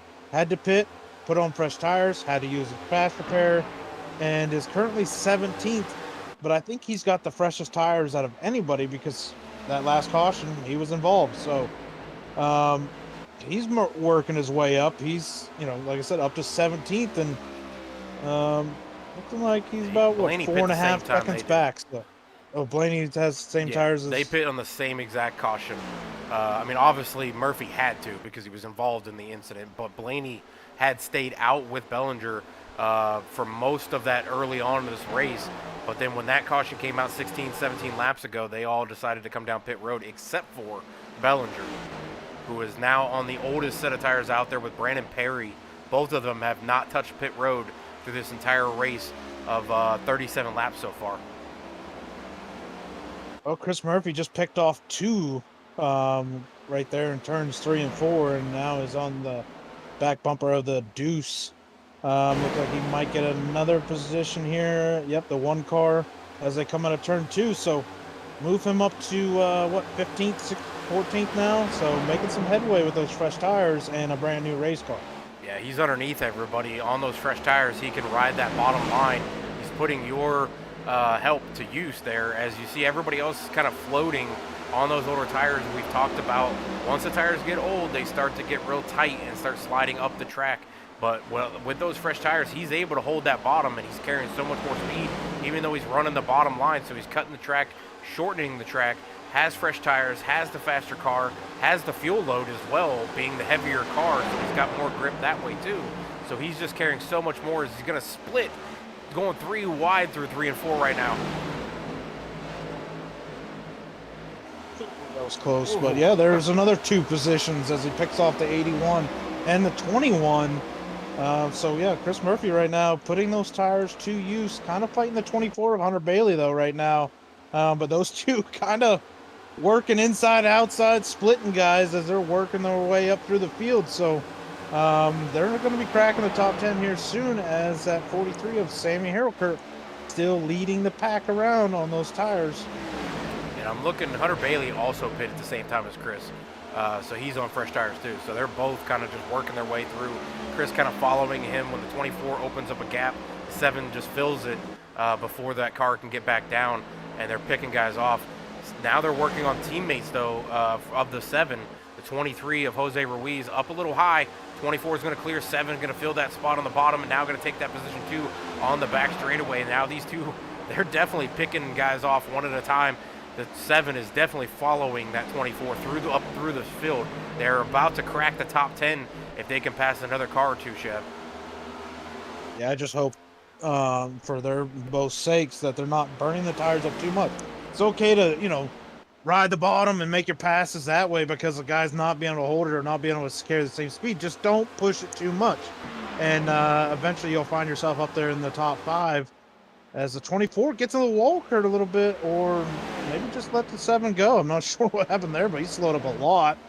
And, another position, Chris Murphy, and I think that's going to put him in the top 10 or right on the outside of it. So, yeah, and back up front, the 22 has run down the 43 on those fresh tires that the 7 and the 24 are putting to use back there, and we got the 22 going underneath the 43 now, retaking the lead 42 laps in his race, 22 back on top. He has run down the 43 over a 1.5-second gap from the 43 and ran him down on those fresh tires. 43 was putting his fresh tires to use, but I think he burned his stuff off trying to get distance, and the 22 had about 7 to 8 laps fresher tires than the 43, and now we have a new leader again. Yeah, new but old leader, Jason Blaney out there pacing the field. As you can see right there, as I go through turns 1 and 2, how much faster he's able to get onto the loud pedal. And Sammy's tires are a little bit older than JC's. A little bit older than Jason's, and but he's still, look at the position gain. Where he was all the way up to 2nd place, and he's got a huge lead on 3rd place. So. If the pit cycle was to come out or a caution right now, it's a huge net gain for Sammy right now. And I think, if the caution was to come out right now, a lot of guys are going to put tires on it. So, a huge gain right now if he just stay where he's at. Chris Murphy was able to get around that too, Kurt. So he's cracked the top 10, but still about 5 seconds behind your leader. And they're on the same set of tires. So, got to make up quite a bit of room. Who else is on the same strategy, Kurt, as the 22? 22 is on the same strategy as the 7, the 24, the 2, the 42, and the 12. Okay, so and the 38. But I just want to point something out, Kurt. Oh, and the 5, who's moved up to 3rd, Tanner White. Yeah, I just wanted to point something out, Kurt. Look at the 77 and where he is. Yeah, he's back 22nd place, 12 seconds back and losing time. Not sure how much damage he had. Probably didn't use the fast repair because I've seen him come down multiple times, and whether or not he took tires any of these times, I don't know. But, Dohar is back there, and he's really not making any headway. And, something I'm sure a lot of people are happy to see in this field, that Dohar, is mild back in traffic and isn't really making any ground up. As I just heard, the 21 is coming down pit road. The 32 also just announced that his intentions are to come down pit road as well. And 32 just backed up right into the 77. 32 trying to get to pit road. 77 not giving him an inch there. 32 missed pit road. Yeah, I think that was a late call out for the 77 to make that move. So getting interesting with guys needing to come down pit road. Bellinger, who we were watching earlier, had not hit pit road. He has officially now hit pit road. He is currently back in 29th place, Chad, as he's about to go a lap down. Where's he?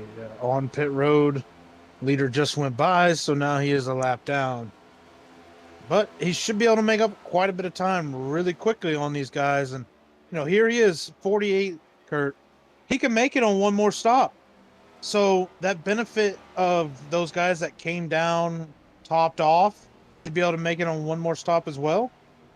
He was able to do the same thing because of caution. So, Tyler Bellinger right now, when this cycle is through, when these guys all have to pit again, he's going to be out to a monster lead when this cycle's through again, I think. So, because he should be able to run, about 2 seconds faster than the field right now. So it'll be close to 2 seconds, yeah.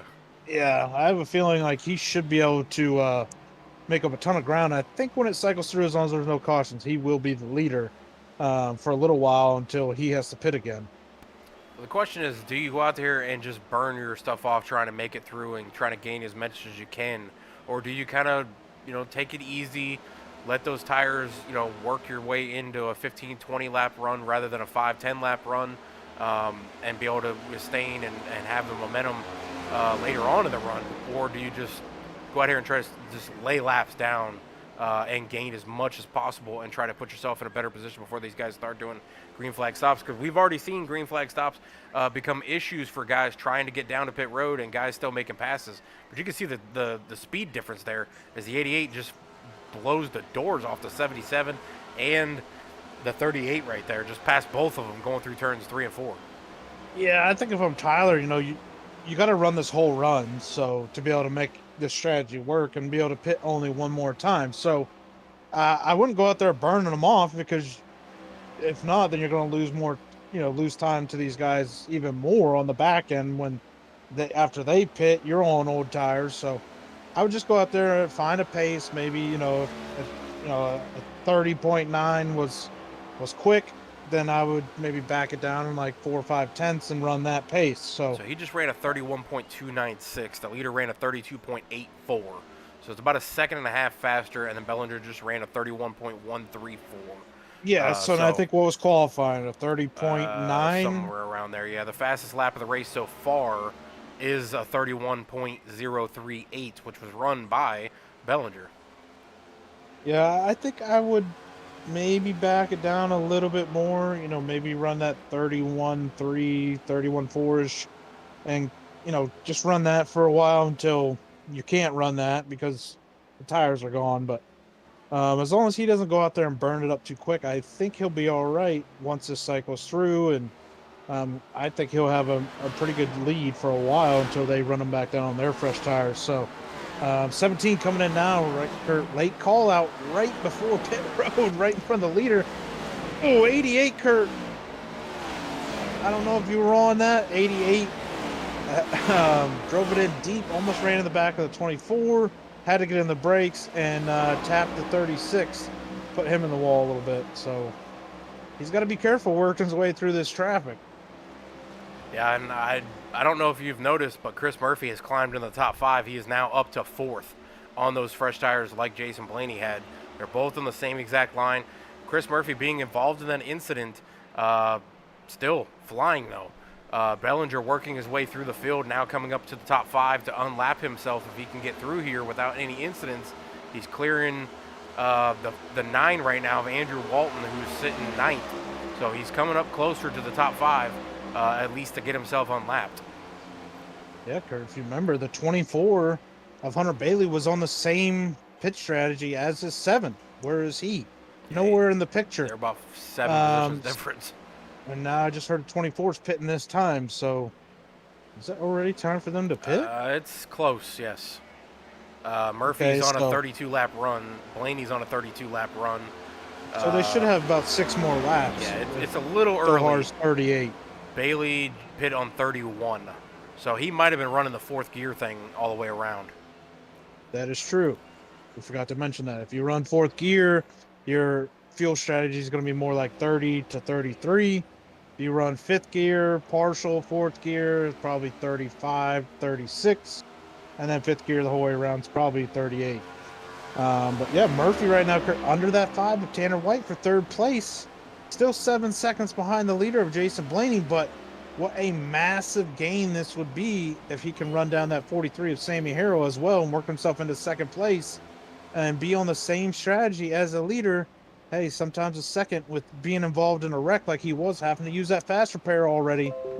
If he could come out here with a 2nd, I think he'd be pretty happy, especially with the way his season has gone already. Yeah, this is where in his mind he's got to be thinking no pit road penalty, no pit road penalty. It's another race where he's up here at the top 3. He just can't have a mental mistake. As we saw Bellinger just go by, that puts him into the top 3, trying to unlap himself. So he's closing in on unlapping himself. The rest of the field here is going to be hitting pit road shortly that stayed out on those 31, 34 lap old tires. So Blaney and Murphy should be pitting here within the next 4 to 5 laps if our fuel mileage is correct, Shad. But that's going to put Bellinger probably back on the lead lap, probably in the top 3 at least, if not in the lead. The question is once they come back out and the field resets, who runs him down? Does he pit with them? That would be my thing. Once you unlap yourself and you come back around and you get back on the lead lap, do you quickly pit? No, I think he's going to wait for this to cycle all the way out. I mean, he's already gotten by Sammy Harrell, who's running 2nd. He's not too terribly far behind Jason Blaney, your leader, which Jason Blaney is going to be having to pit here, in the next, 5 to 10 laps or so, we're guessing. So he's going to take the lead. He's going to take the lead by a ton.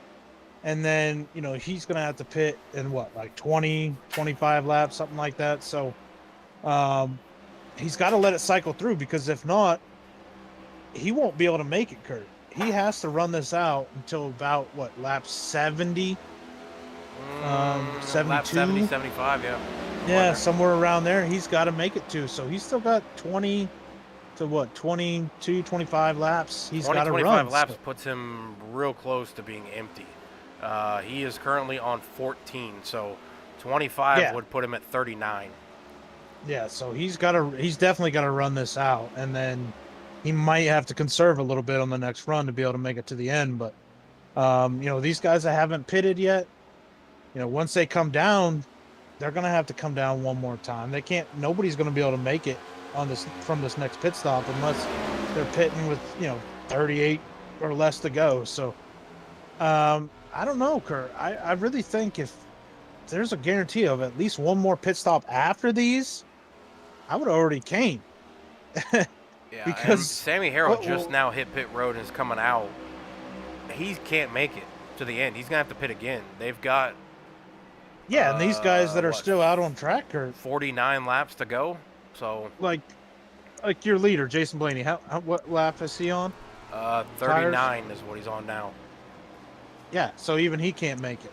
No, So Bellinger's Sammy, gonna be the this only is one gonna- that's gonna be close with one more pit stop if he can go the full cycle.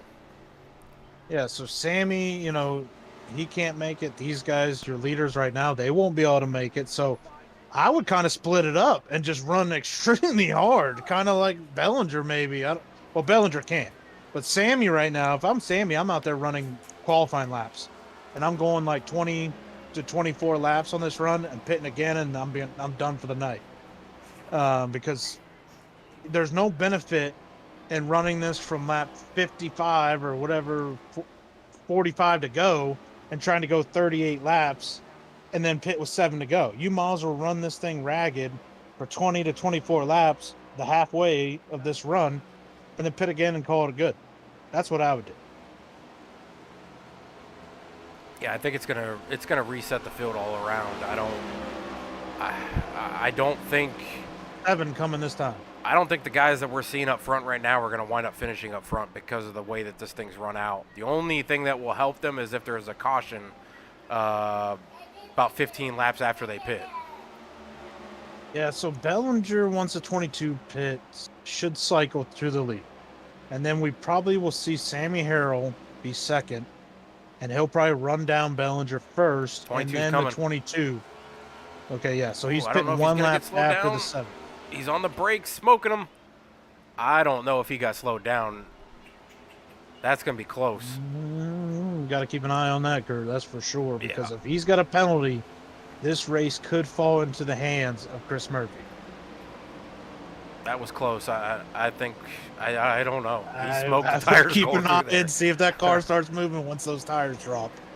All right, so he's going to hit his pit stall. Right side's going to go up. If it's anything over 15 seconds, he got a penalty.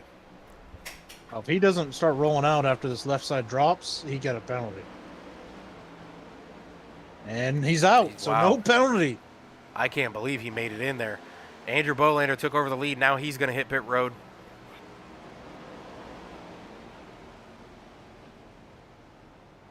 So Chris Murphy, Kurt, who was in second before he pit, is just now coming into turn 1 as your leader, the 22 before pit cycles, is going into turn 3. So Chris Murphy lost some ground there, I think, on that 22 through that cycle.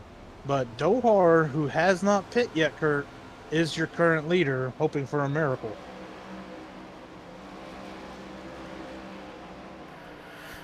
Yeah, I think it's going to work out for all of them, but I don't know. It's going to be crazy to see who comes down, who has a quicker pit stop on the next pit stops, because you could do 2 tire shed and try to switch it up here and come back out, grab enough fuel, grab 2 tires, and go.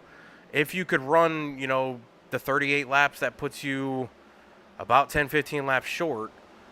That's only half of a fuel load. So I think Bellinger right now, he's second place, about 8 seconds behind Dohar. Dohar has not yet pit. He's on 43 though, so I'm not sure how far Dohar can go, but this is inching him closer and closer. He's about 4 laps from being good. He's pitting this time. I just heard him call it. So Okay, so it's gonna that be 3 strategy, laps. I don't think is going to work. But yeah, looking at the time and scoring, Kurt Bellinger is about 9 seconds in front of Sammy Harrell, who, if we remember from the last run, was the one to run him down after a while. But he is currently 9 seconds behind him. That is a ton of time to make up. And Well, we got to remember Bellinger's. Blaney's only 5 seconds behind Bellinger. Yeah, how did that happen? Sammy Harrell must have got hit with something. Because I thought for sure he would be the one to catch. Well, Sammy's Bellinger gonna be about 5 seconds, 6 seconds back too. They're Bellinger all should within be 11 pitting here seconds of each soon, other. shouldn't he? Bellinger's on his 24th lap, so he's still got about 14 laps to go. So yeah, so he'll definitely be able to make it. I don't know if I would pit though. I don't know if I would run the full run. I think I would run to 36 to go, maybe 35 to go, or even 30, and then use the fourth gear all the way around, because then you know you're good. I would run until there's about 36 to go, because then I know I could run probably half fourth, half fifth, and be good. Or I would run until Jason Blaney catches me. Once he catches me, I'm pit. Blaney's now 3 seconds back. By some racing. Dohar just pit. So that's going to put Bellinger in the lead by 2.5 seconds now over Blaney. Blaney is coming, though, on that 88. Dohar coming out underneath the 22 right now as the 22 is going to go around him. Dohar sitting back. I think he's going to be a lap down. Yeah, I think he's going to wind up being a lap down. But we've got about half the field 1 lap down. Back to 20th is 1 lap down. Tyler Dohar being that first car 1 lap down. Next car up would be Dwayne McMahon. In the 87, sitting 19th right now. But Bellinger's about 1.8 seconds in front of Blaney. Sammy Harrell is about 3.5 seconds back from Blaney. But Dohar's on the fresh tires, and we just saw Blaney trying to make the pass on Dohar, and Dohar just bullied his way right past the 22 again, and is now pulling away from him. So Dohar's going to be on the freshest tires by about 8 or 9 laps. Yeah, but he's a whole track behind the leader. Yeah, but if he did just use his fast repair, he just passed the leader. He just unlapped himself. Yeah. Whoa, Blaney's flying into that corner. He was going to go low, and 88 cut down and blocked the run. 22 had to get off the pedal. 88 hits the wall. Blaney takes back over the lead, Chad. Yeah, my sim rate, or my iRacing throws had to restart. Yeah. Well, Blaney has now retaken the lead with 37 to go, but can he make it to the end? He's on a 9-lap run. I don't think that's possible, Shad. That would put him at running a 46-lap run. He does not appear to be backing off or conserving at all. He's running 31.6 lap times.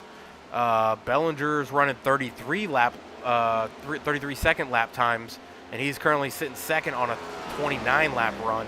Sammy Harrell is still 5 seconds back from Bellinger, and he's on a 15-lap run right now, running 32s.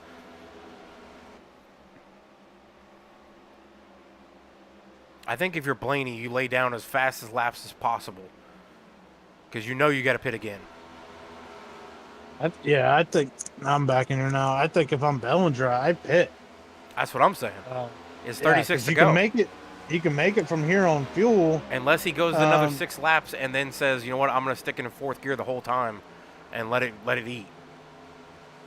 He could be. I don't know the lap time difference between running fourth. Yeah, I don't either. The whole way around compared to maybe fourth in turn 3 and 4 and fifth through turns 1 and 2. But right now he's just losing time, and I don't know. He's losing about a second. I know he's going to make it up once he pits, because these guys are all on, 10 or more lap, older tires. He can make up that time. And everybody's going to have to pit again, I believe so. I don't even think Dohar can make it. He would have to run 44 laps? Dohar would have to run 45. I don't think it's possible. And as good as Dohar is, we heard him say 38. I don't think he's saving 7 laps. So everybody's going to have to pit again, no matter what, whether you split it or if you're like Bellinger and you're going to have to pit. Bellinger's pitting right now. Okay, so he's going to come in with what, 33 to go? 32. he can pretty much run all out, fourth gear, if that's what he's doing. And I think he's going to make up. He He's was already about one lap three down. 22's halfway down the backstretch. Bellinger's coming back out of pit road now into turn 1. He's going to and he was be 3 seconds about a second back when he or pit. a lap and a half behind. Yeah, he was about 3 seconds back when he pit. Yeah, but they have to pit, so Yeah, so he's definitely going to be able to make up 3 seconds. So if I'm Jason Blaney, I'm pitting here real soon because you know you Bellinger's do coming. not. Yeah, you know Bellinger's coming, and he's going to be coming running lap times that are at least a second faster than what you're running right now. If he runs a 31.0, which If he you're already has Blaney, though, shown- do you come down and take tires? Do you just come in and take enough fuel, take maybe right sides, and just come back out with a lap? You know, Bellinger might be able to catch him and maybe unlap himself, but he'll still be half a lap behind Blaney. If he just comes down and gets enough fuel and maybe takes rights, he's going to have to take probably 8 seconds worth of fuel at least to finish out this race. Do you do somebody that? Smoked him up going on the pit road. Yeah, I think that was Dwayne McMahon. Yeah, the 87, I believe, is who that was. Yeah. Yeah, I don't know. This is where strategy comes into the top 5 for sure. Chris Murphy up to top you know, 3. Yes, Chris Murphy's 9-10 seconds back. If he's going to make up that time, he needs to come now and hope that Blaney stays out for 10 laps. He'll definitely make up more than 10 seconds in those 10 laps. If not, you got to play 2 tires and hope Blaney takes 4. You'll make up about 6 seconds right there. But you still got to pit before him to make up a couple extra. Plus, he'll be on 4 and you'll be on 2. So, I don't know. Strategy's I all think over the place. Yeah, this one's hard to call for me of who's got it clear cut, because Bellinger's out there running fast lap times, making I don't think a anybody's ton of got ground. I think And this he- is anybody's race right now. Yeah, and we all know that yellow could always fly. Mhm. So, but I think if anything, right now, Kurt, this plays into Bellinger's hand. He was only 3 seconds back when he pit. He's definitely made up those 3 seconds already in these laps that he's ran, and so he's building on a lead when this cycles through. That Jason Blaney's going to have to run him down, and the later he pits is the less laps he has to be able to do it. So, I don't know. I think I'm pitting real soon. Murphy's now in second. I agree. There's 28 laps to go. I think they've been out for 18 laps between Blaney and Murphy. I think if you're Murphy and you want to get to the lead and you want to have a fighting chance, because right now you're sitting 10 seconds back from Blaney, you pit and now. there goes Bellinger. Yeah. So Bellinger just unlapped himself from you. That means when you pit, he's going to be way out in front of you. You got to come, and you got to come soon. Yeah, I think if you're Murphy, you go now. Blaney does not appear to look like he's going to wind up pitting here anytime soon. He may run it completely out and just grab enough fuel and maybe right sides and go, because you know Bellinger's tires are going to even out a little bit here towards this long run. If Blaney can come down, just grab enough fuel, grab right sides, or even grab 4 sets, and then be 2 seconds faster with 10, 15 laps to go, he could run him down then too if Bellinger's still half a lap back. I just think if you're Murphy and you want a chance, you go now. Even through traffic, Bellinger ran 4/10 faster than what the leader is. Yeah, Bellinger just On ran that- a on that- 31.388. Now he just ran a second faster Yeah. than the leader. So these guys are losing time by a ton. And I'm trying to see if he's shifting. He is not shifting. 22's so coming. He must be good. 22's down. He's going to the pit road. This is where you cannot Okay. have the pit road. Whoa, smoking him again. Whew. Hopefully he made it in there. This is where Murphy 24 needs to coming be this very, time. very smooth coming into pit road. If I'm Murphy, you got to pit. He was 11 seconds back. At least you can secure a top 3 finish, but do not speed. I'm sure he's thinking about it right now. Oh, yeah, I'm sure it's running through his head. Osborne, his teammate, right behind him, only about 2 seconds off of Murphy's pace. So those two are teammates. Dohar now up into the top 6. Another teammate. And he's staying out again. I just mean, he's been out there 23 laps. He's got another 15 to finish out the fuel run. 15 would put him with 9 laps to go. He ain't gonna make that up if he goes. Oh, caution's out! Caution. Wow! And it's a 22, Kurt. He spun it on exit of pit road. Wow! Oh my God! Does this benefit the 7? The 7, the 81. Tyler Dohar sitting in 5th. Yeah, and they're all lap Tanner, down too. Yeah, from 10th on back, I think everyone's a lap down. And Bellinger is unlapped himself, so he's going to be back on the lead lap. And if he's got tires, he can come down and put They should them all on. have one set at least. Wow. This resets everything. Huge. Let's go back and take a look and see what happened to Blaney coming off pit road. That's a crazy one there. So looking for Blaney. He's coming off pit road. We'll go to far chase mode on him. And crank it up. And let me back it up a little bit. Oh, and he almost wrecked right into Bellinger. See the wiggle and then lose. Oh! Oh! Totals that car. Yeah, it's bumpy down there too, and that's what it looks like. I could hear the bumps. Yeah. Where you could hear the revving. Wiggle. You could see it wiggle once, and then it went. Oh, and he almost clipped Bellinger too as he went up the track. That was close to taking out the 88 of Bellinger, who worked his way back on the lead lap. I'm gonna back it up again. You can hear the revving. It's just up, up, up, up as he's hitting bumps. Smacks the wall. Bellinger goes right underneath him as he comes back down the track. Whew. Who wins the race off of pit road, Kurt? 7's right there in that second, box. He should get this.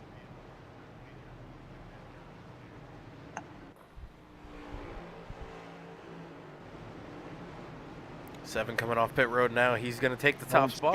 Don't speed. He crept it out of there. He rolled it out of the pit road. It looks like him and then Tanner White in the 5 is going to be second. John Osborne's going to be third, and Andrew Bolander fourth. Joe Mesh, the Don's going to actually move up to third, it looks like. And he was involved in an incident. Tyler Dohar is going to be right there in the top 6, too. 187's been in like 3 incidents. I think he stayed out. He might have. I don't know, Shad. You want to grab Murphy and see how he's feeling right now as the pressure's getting onto him? Maybe we can calm him down a little bit. Yeah, let me bring him up.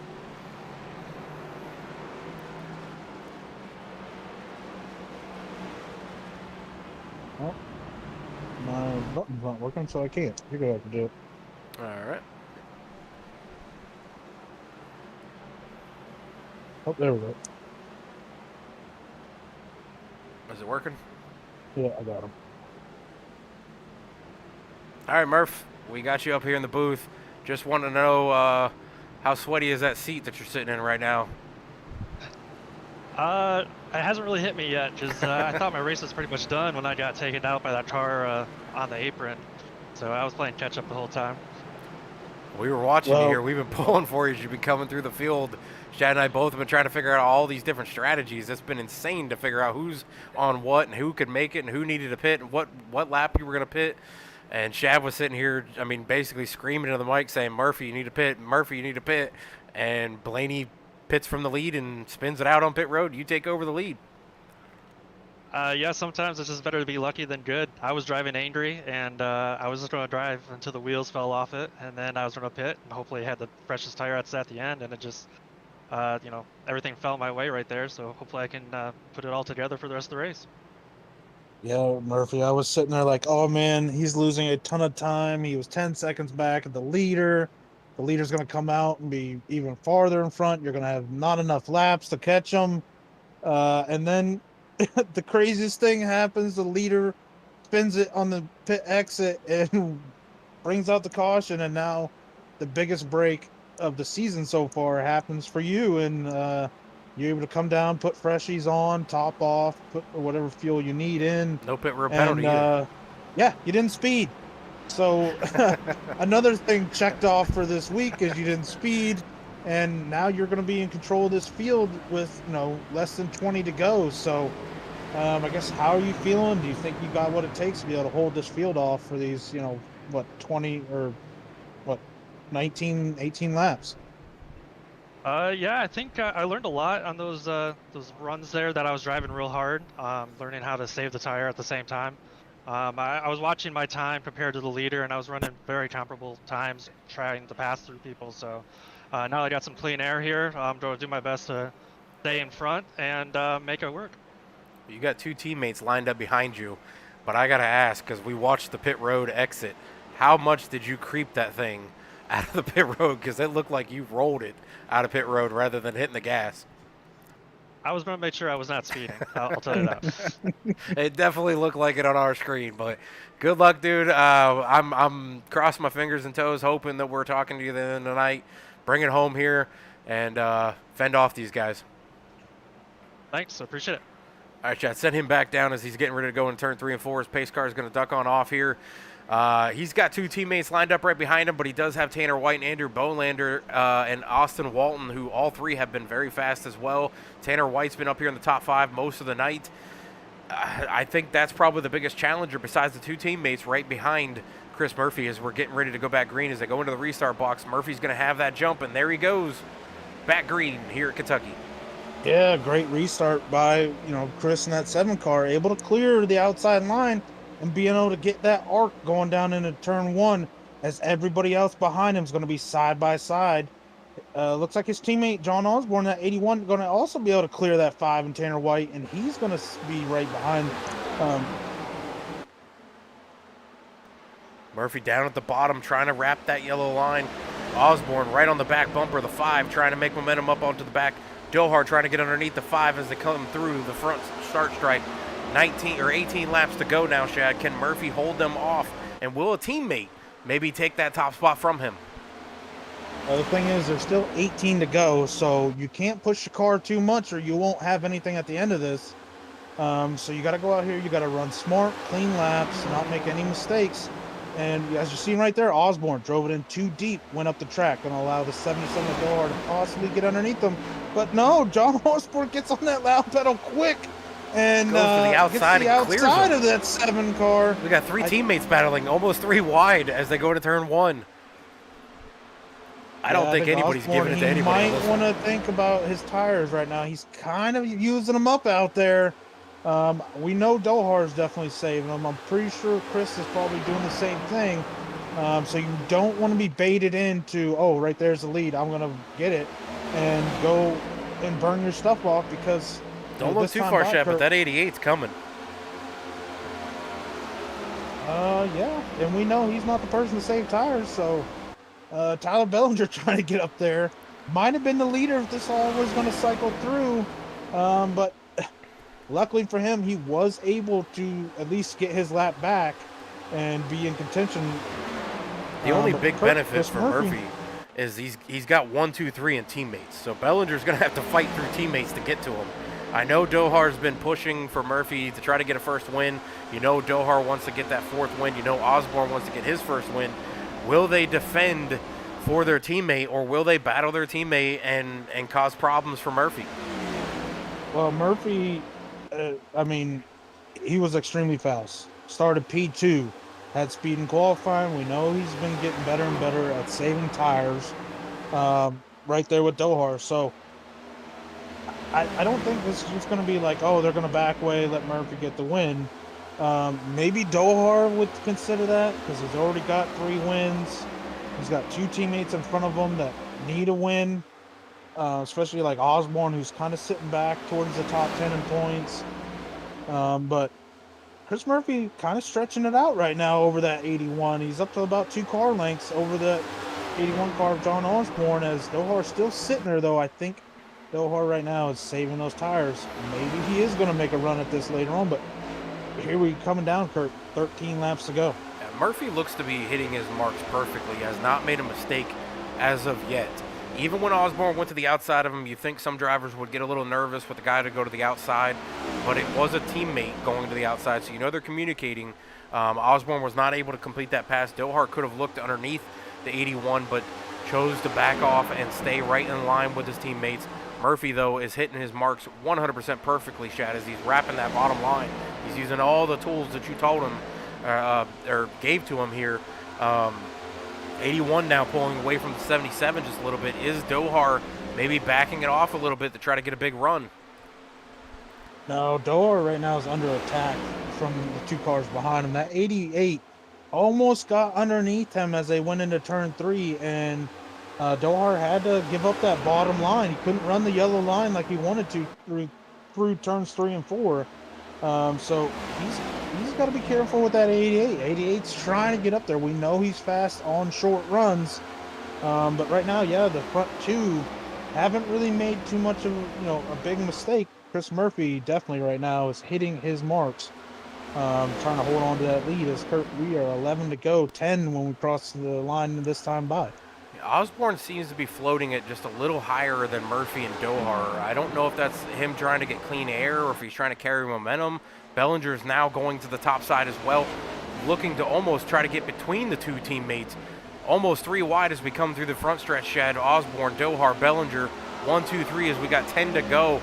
Bellinger's trying to find a way around these 2 teammates as he almost makes contact with the 77. Yeah, this is a little too what high, he though. wants to see. He's opened up that lead now to over a half a second. He wants these guys behind him to be fighting, to be side by side, and it's allowing him to stretch it out right now as he can hit his marks. I think the 81 might be kind of struggling a little bit right now. He might have burned him up a little bit, as I think he's holding up these 2 behind him, as Chris Murphy now about 6/10 of a lead, Kurt, 9 to go. Yeah, Dohar is trying to work his teammate as well, but he gets underneath him here. 81 slides up in front of the 88. 81 trying to figure out where to go, swinging back and forth. 77 still underneath him, 2 by 2 as we go through turns 3 and 4. 38 and 5 also trying to get into this battle. These guys are stacking on each other. 81 now got the 88 underneath him. Can he hold him off on the high line? Yeah, Dohar finally able to get by his teammate of the 81 of John Osborne, but now John Osborne's under attack from the 88. Can he hold him off for that podium position? It doesn't look like him as actually Nathan Linkert, a guy we have not talked about all night. Haven't really talked about him since I think like week 1 or 2. Is now underneath that 81 as well. Kurt, we're coming to 7 to go. Chris Murphy has about a 3/4 of a second lead over his teammate. Can Dohar run him down? I think Murphy's doing everything possible right now to hit and be clean through these runs that he's making right now. Every lap counts. He's got to about a 7/10 lead over teammate Tyler Dohar, who has 3 wins this season. Does Dohar push it?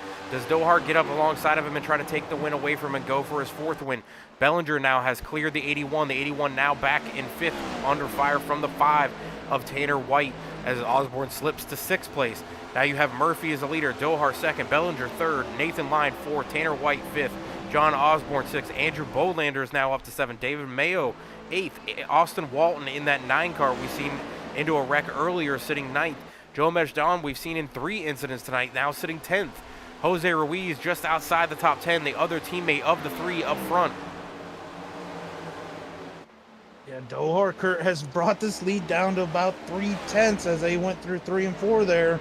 He is slowly reeling them in. I think he was able to save his tires a little better than the rest of them as they were all fighting for the lead. This is going to get crazy as we have 5 to go.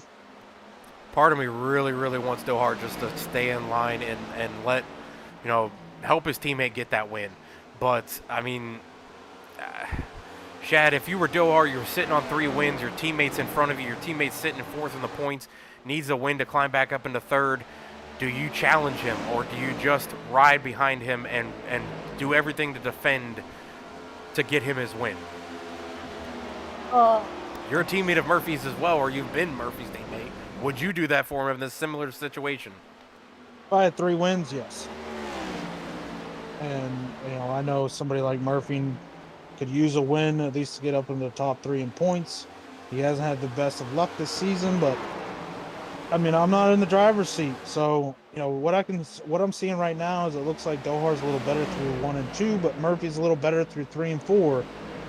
So that works out great. It doesn't allow Dohar to get underneath him as they go into turn 1 and 2, and Murphy's kind of running above that asphalt patch that you see there, and he's kind of arcing it down and getting the run off. It's going to make it extremely hard for Dohar to pass him. Kind of the benefit right now from Dohar is he's got the draft. But through 3 and 4, right here, as you watch them, Murphy's able to, kind of beat him off. He gains a little bit on exit, but Dohar gains a little bit on entry. So 2 to go, Kurt. Yeah, this is going to get really interesting here as Dohar is closing in. The top 3 have separated themselves by over 2.5 seconds from the rest of the field. Bellinger has fallen off. Dohar's looking underneath the 7. The 7 slips high just a little bit, almost gets into the wall, has to get off the gas pedal just a little bit. Dohar going to stay side by side with him as they go into 3 and 4. This is where Murphy's been just a little better. Can he pinch down Dohar? Keeps him down on that low line, does not allow him to get back up the track. Is Murphy going to clear him going through the start stripe? He does stay back in the lead. 1 lap to go. White flag out, Chad. Dohar looking to get his 4th win of the season. Murphy looking to get that first win and overtake all the mistakes he's made in the last 4 races of the season so far. Bellinger closing in too while those two were side by side. Are we going to have a 3-way battle for the lead, Chad, as we go into 3 and 4? Well, the battle is there, but can Murphy hit his marks? All he's got to do is hit his marks, and he's got this win. Looks like he hits it perfectly. There's no way Dohar going to get him off of turn 4, Kurt. And it's going to be the 7 of Chris Murphy who's going to beat everyone back to the start-finish line. Dohar P2 and that 88 of Tyler Bellinger with a heck of a run to get there is going to finish off your podium position in 3rd place.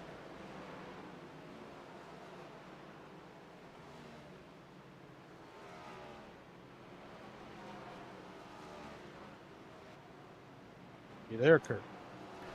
Yeah, I'm kind of at a loss of words here for Murphy. I mean, we've talked about it all night from the beginning of the broadcast, bringing him up into the booth about his mistakes, his mental mistakes on pit road. He did everything he could do. We talked about, was there a driver that could put a race together completely from the start to finish, as Dohar has done and got his 3 wins, and Murphy, the teammate, does it tonight. I'm super happy for him. Whoa, we got a car just blasting through the front stretch there. Chris Murphy going to come down and do his burnout shot. We'll go into the burnout lane, and we'll come back and talk to our top 3. Super happy for Chris Murphy in the 7. We'll be right back.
All right, welcome back for KS Game Broadcast and Burnout Lane. Top three are going to be in the booth. We've got a new winner on ovals. It is a teammate of Tyler Dohar's, but it is the one and only Chris Murphy that Shad and I have been kind of pulling for, either silently or loudly on the mic for pretty much five races now to try to not make any mistakes, and he finally put one together that was 100% clean. Murphy, you bring home your first win of the season. Congratulations. You beat out the top guy. You move back into the top three in the points, most likely. Congratulations again. Oh, thanks. I really appreciate it. And before we even really dive in, I just want to thank Dohar so much for racing me clean there in 3 and 4. He could have easily just dorked me into the wall and sent me into oblivion, but he didn't. So I got a shout out to my awesome teammate there. Well, how did you put this thing together? We talked to you right before the restart happened there. It kind of fell into your lap. You were driving angry, like you said, to try to get back on the lead lap. You got back on the lead lap. You worked your way up through. Some pit strategy came into play there with a green flag run. That was a really good green flag run. Green flag stops happened. What were you thinking there? And were you as excited as we are when we brought you into the booth right as that caution came out? I think I was still in disbelief. I think I still am in disbelief that that caution even happened. I had really no strategy at that point. It was just run as hard as I could, as far as I could, and hoped, for the best. Maybe like a late race caution. It just fell into my lap there. And that last run, my goal was to just keep my teammates behind me there. Tyler B has a rocket ship, so I knew I had to make sure I gapped him a little bit. So if he did make it through the teammates, that I had a little bit of wiggle room there. But yeah, it worked out great, and it's pretty crazy when a race actually goes my way and I don't speed on pit road. What can happen? Well, you mentioned about what goes your way. We didn't even think you were going to be up to here because of you getting caught up in a wreck, no fault of your own. Kind of put you behind the 8 ball there for the longest time. You worked your way up in the top three. I was thinking maybe the way the cycle was going, you probably would end up with a top three finish. And then you stay out, even though I'm yelling over the chat saying you need to pit. Caution comes out. You're able to pit, get fresh tires, and then you start in front of two teammates. And I guess what we got to know what's going through your mind is, you see the 81 get to your high side, and then you are able to clear him again, and then you got two teammates fighting. You open up this lead. I guess how big were the nerves playing as you were trying to hit your marks every single time? And then what was it like when you seen Dohar dive to the inside going through 3 and being right there on the exit of turn 4? Yeah, I would say the nerves actually weren't there too much until Dohar was on my back bumper. I was giving up the inside on 1 and 2. I was trying to save my tires a little bit. It wasn't a long run, but these tires fall off at about lap 10. So I was trying to save a little bit. I wasn't trying to get a massive lead, so I could still kind of manage that gap and keep some tire under me. Dohar is just, he's Dohar. He does amazing things with this car. When he was underneath me in 3 and 4, my goal was I was going to keep him down, pinned down there as tight as I could. Hopefully he'd get loose. He actually got tight, and I heard him pedaling the whole time, and I was actually bracing myself for that being doored.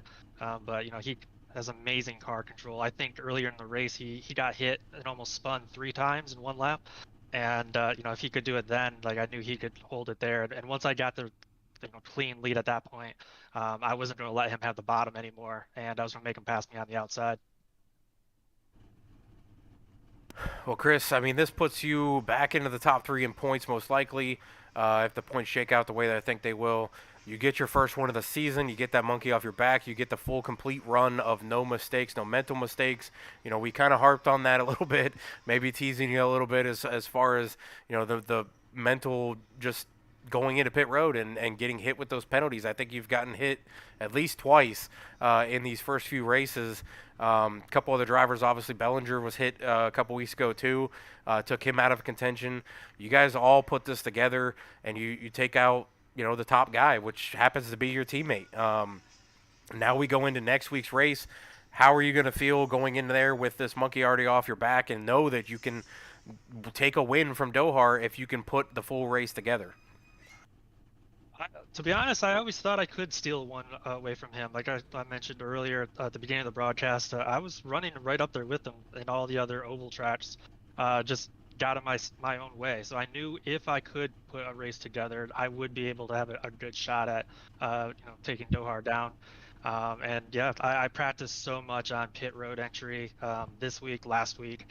I was like, I am not making that mistake again. And me and Tyler B, we kind of have a running joke in Discord where, who's going to be speeding this week. And I don't think either of us did this time. So hopefully we don't have to have that joke anymore. No, I think you both were 100% clean on this one. It's a good feeling. Well, I'm going to send you on your way here after you do some thanking to whoever you have, friend, family, shout outs, anything like that. I got to keep saying congratulations again. Yeah, thanks so much. First and foremost, I got to thank my beautiful wife for allowing me to do this. I've put way too much money and effort into this, and she graciously lets me do this every week. So big shout out to you, honey. I think she's actually watching right now too. And then my teammates, Tyler, John, it was great racing with you both up there. Jose, racing with you as well. I've learned so much from all of them on tire management and fuel management that it really has helped me be a big, more complete racer. Then Ripid Energy, big shout out to them. And then iRock TV, and then both to you and Swats, Swats and Shad there for broadcasting this, and Tyler for putting this on. All right. Well, hopefully you get a little victory celebration for that win if she is watching. So, but we'll send you back down and bring up second place, which happens to be a teammate. It's Tyler Dohar, who was going for his 4th straight win on an oval. Tyler, you bring it home second tonight to your teammate. You said, you were close to giving him a stripe as you guys were coming to the finish line.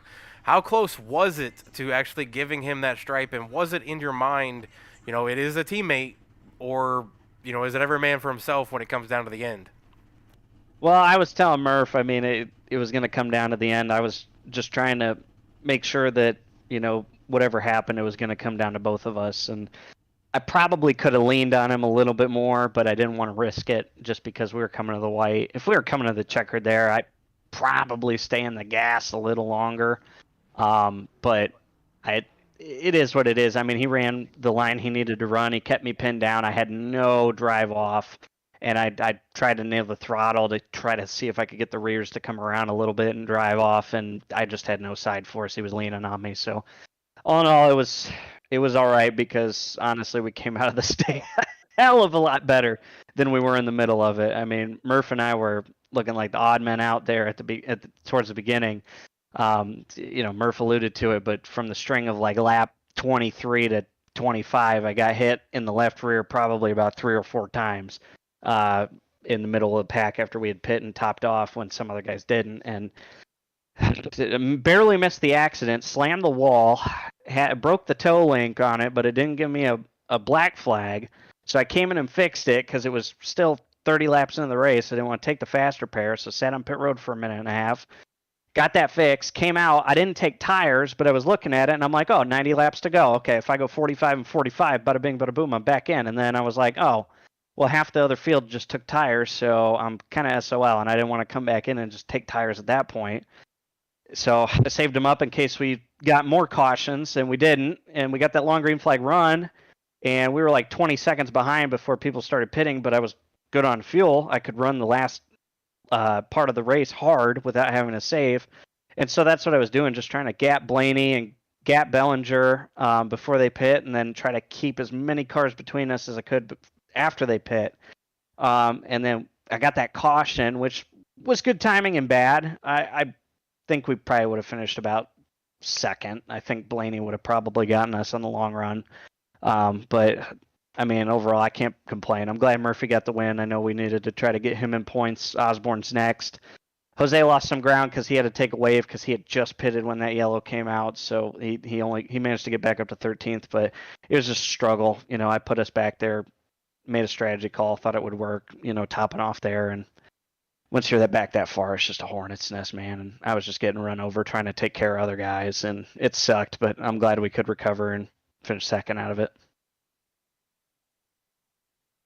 Well, Tyler, I mean, an interesting race, for you. You were up front, then you guys come down, you top off fuel, you get caught up in, other people's mess.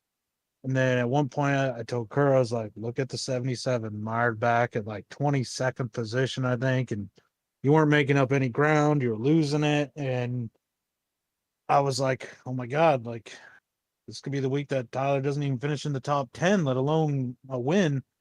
And, you stay out, you, you get fortunate with that caution as well. And then you find yourself right there, I think in like 5th place on the restart, with 2 teammates right in front of you. As you watch them battle, and and then also they were single file in front of you, how much of that Dale Senior mentality kind of played to where you're like, maybe I'll hold everybody else behind them, back and let those 2 fight it out since I already got 3 wins.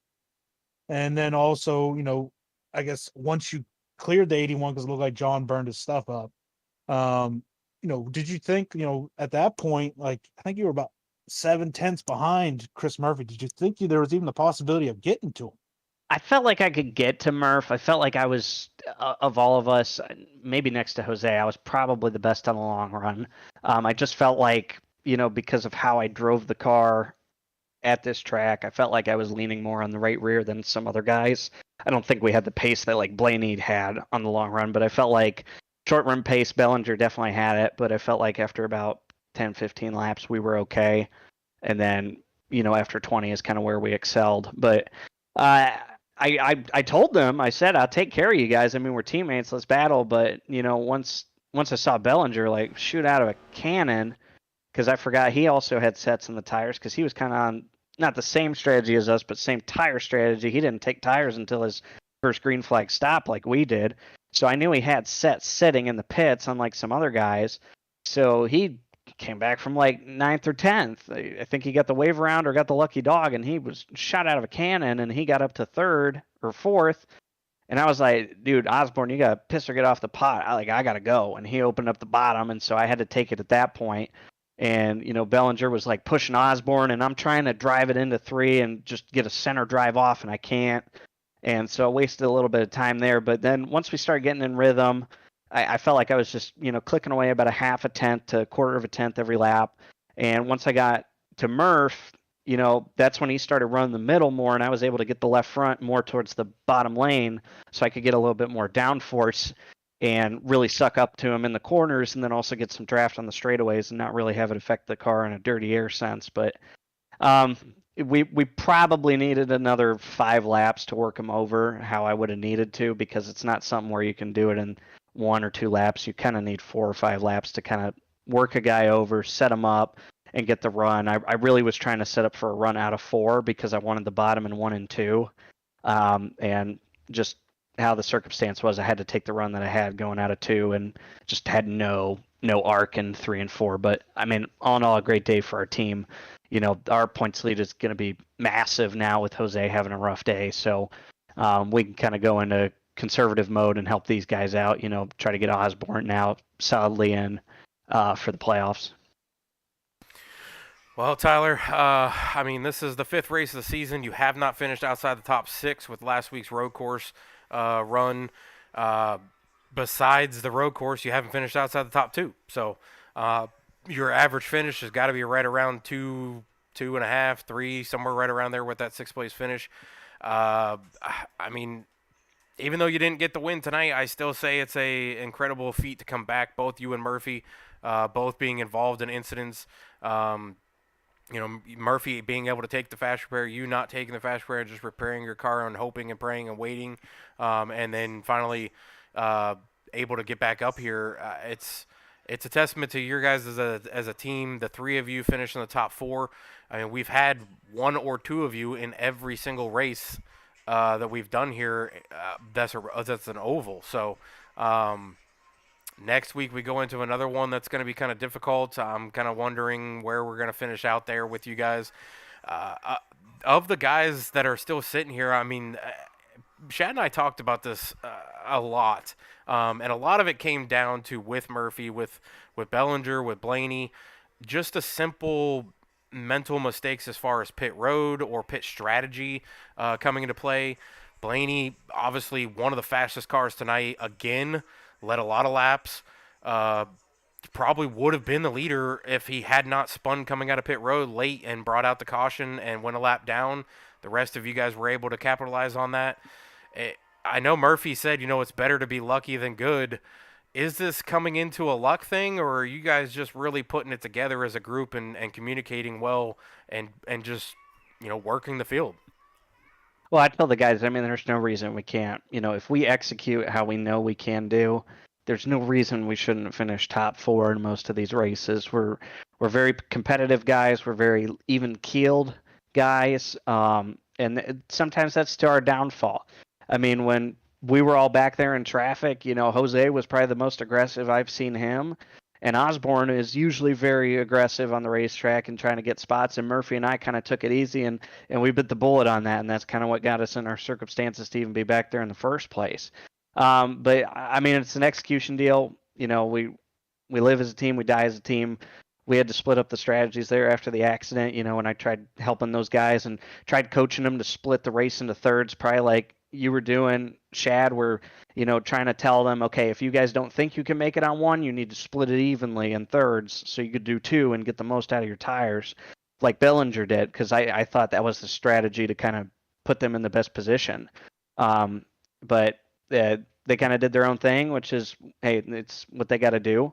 But always trying to help these guys because we're a team. We want to help each other, but we're also going to race the piss out of each other. I think Chris and I just showed that. And same with John and I at times. I love racing these guys because they're guys I trust. I've raced with them for a long time now, and we're really coming into our neck of the woods. Schedule wise. I mean, Indy, as long as a certain somebody from Turn Down for What doesn't suddenly appear in the race and get loose, I feel like I've got a winning car there before we even grid up.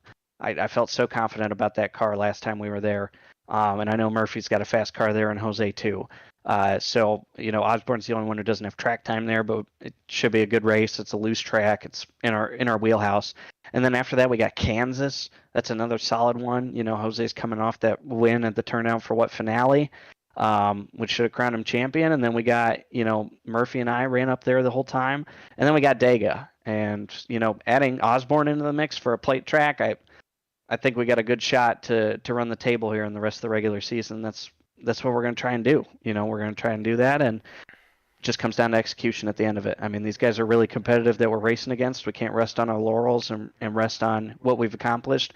We have to go out there and basically be on a prove it mentality every single week in and week out.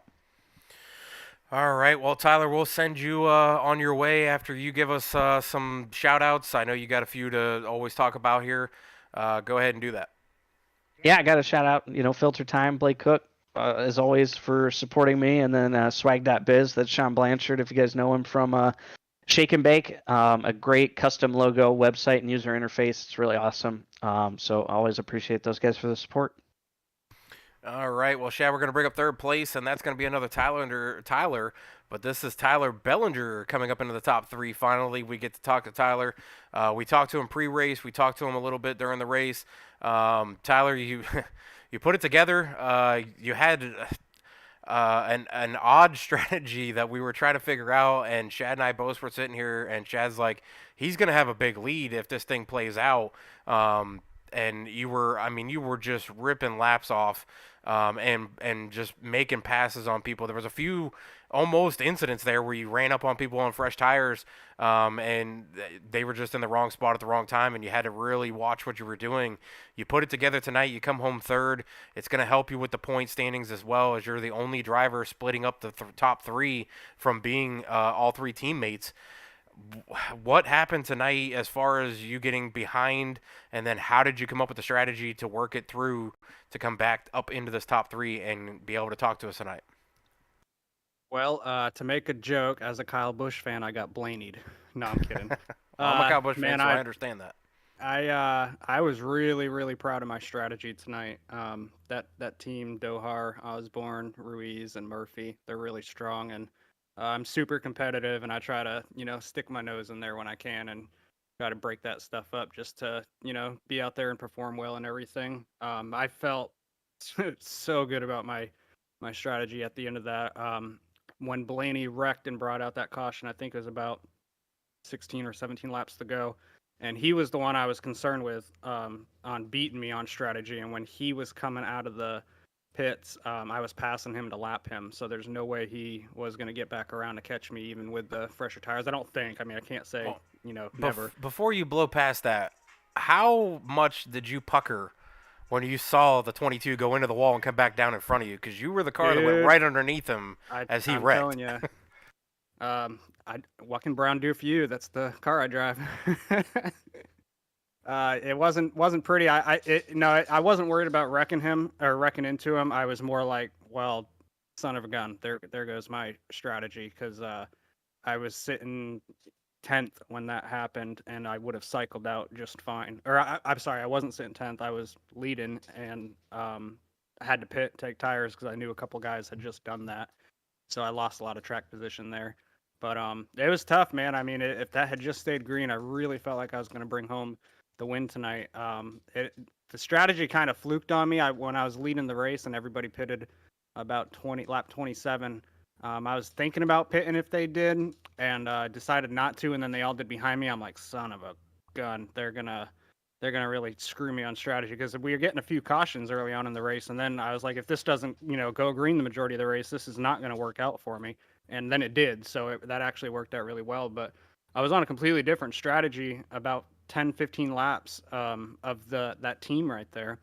And when Blaney pitted, I just knew there wasn't going to be enough time for him. And so when I watched that physically happen, I was like, crap, that really screws me. But dug in, didn't give up, went in, took tires. It was only a couple lap difference, if anything, versus the guys who had just pitted. And restarted 10th and worked my way up through the field up to 3rd.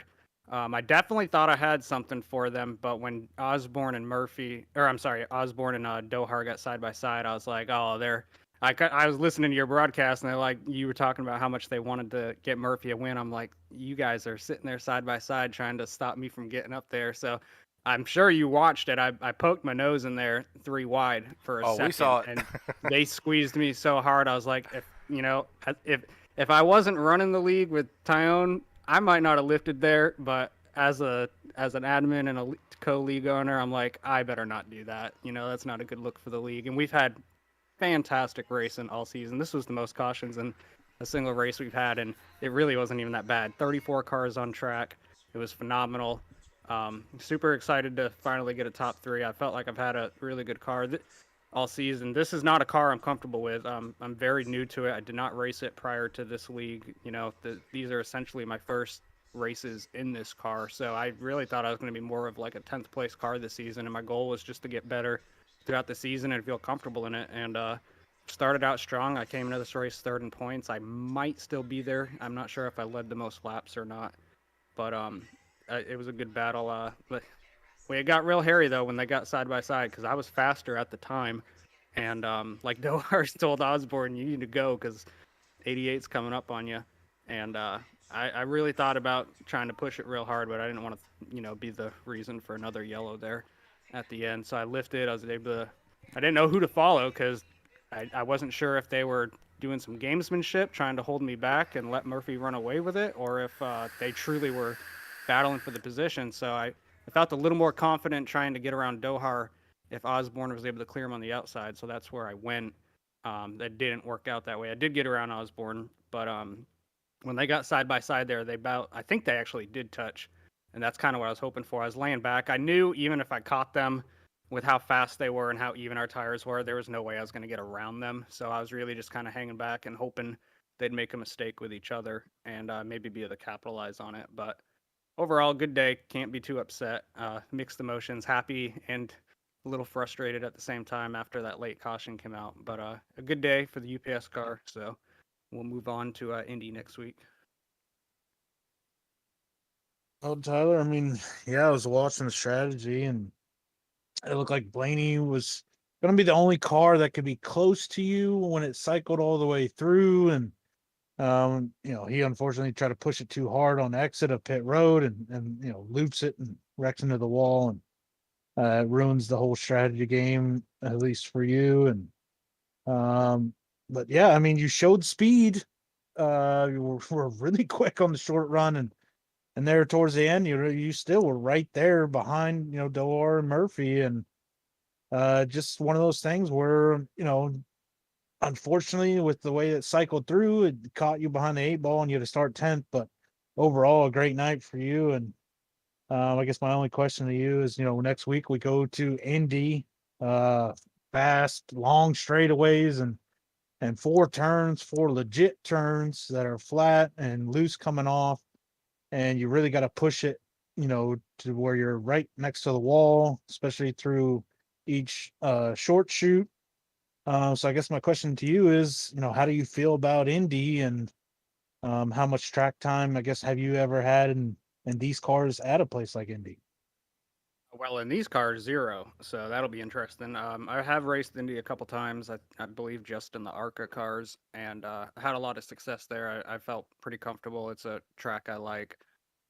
So we'll see what it feels like in this car. I mean, even tonight's race, I've only ran Kentucky once before tonight. It was in an ARCA car. So every week's a lesson that I'm learning in these cars. It's been really difficult to try to get a feeling of them. They feel so different to me. They're a lot better than when they first came out, but a lot of these mile and a halves, not this one, but a lot of these mile and a halves, after you get about 10, 15 laps in, that back end just wants to kick out of nowhere on exit.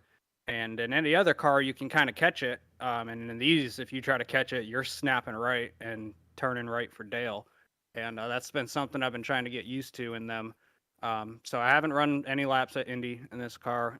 We throw up a practice race every Monday night, and shout out to the league. They utilize that. We usually have about 20 car field on Monday nights doing these practice races. We run about half the race laps. Last night it was 65 laps for tonight's 110 lap race, and a lot of people are taking advantage of those and getting some good time in the car and getting some strategies set out.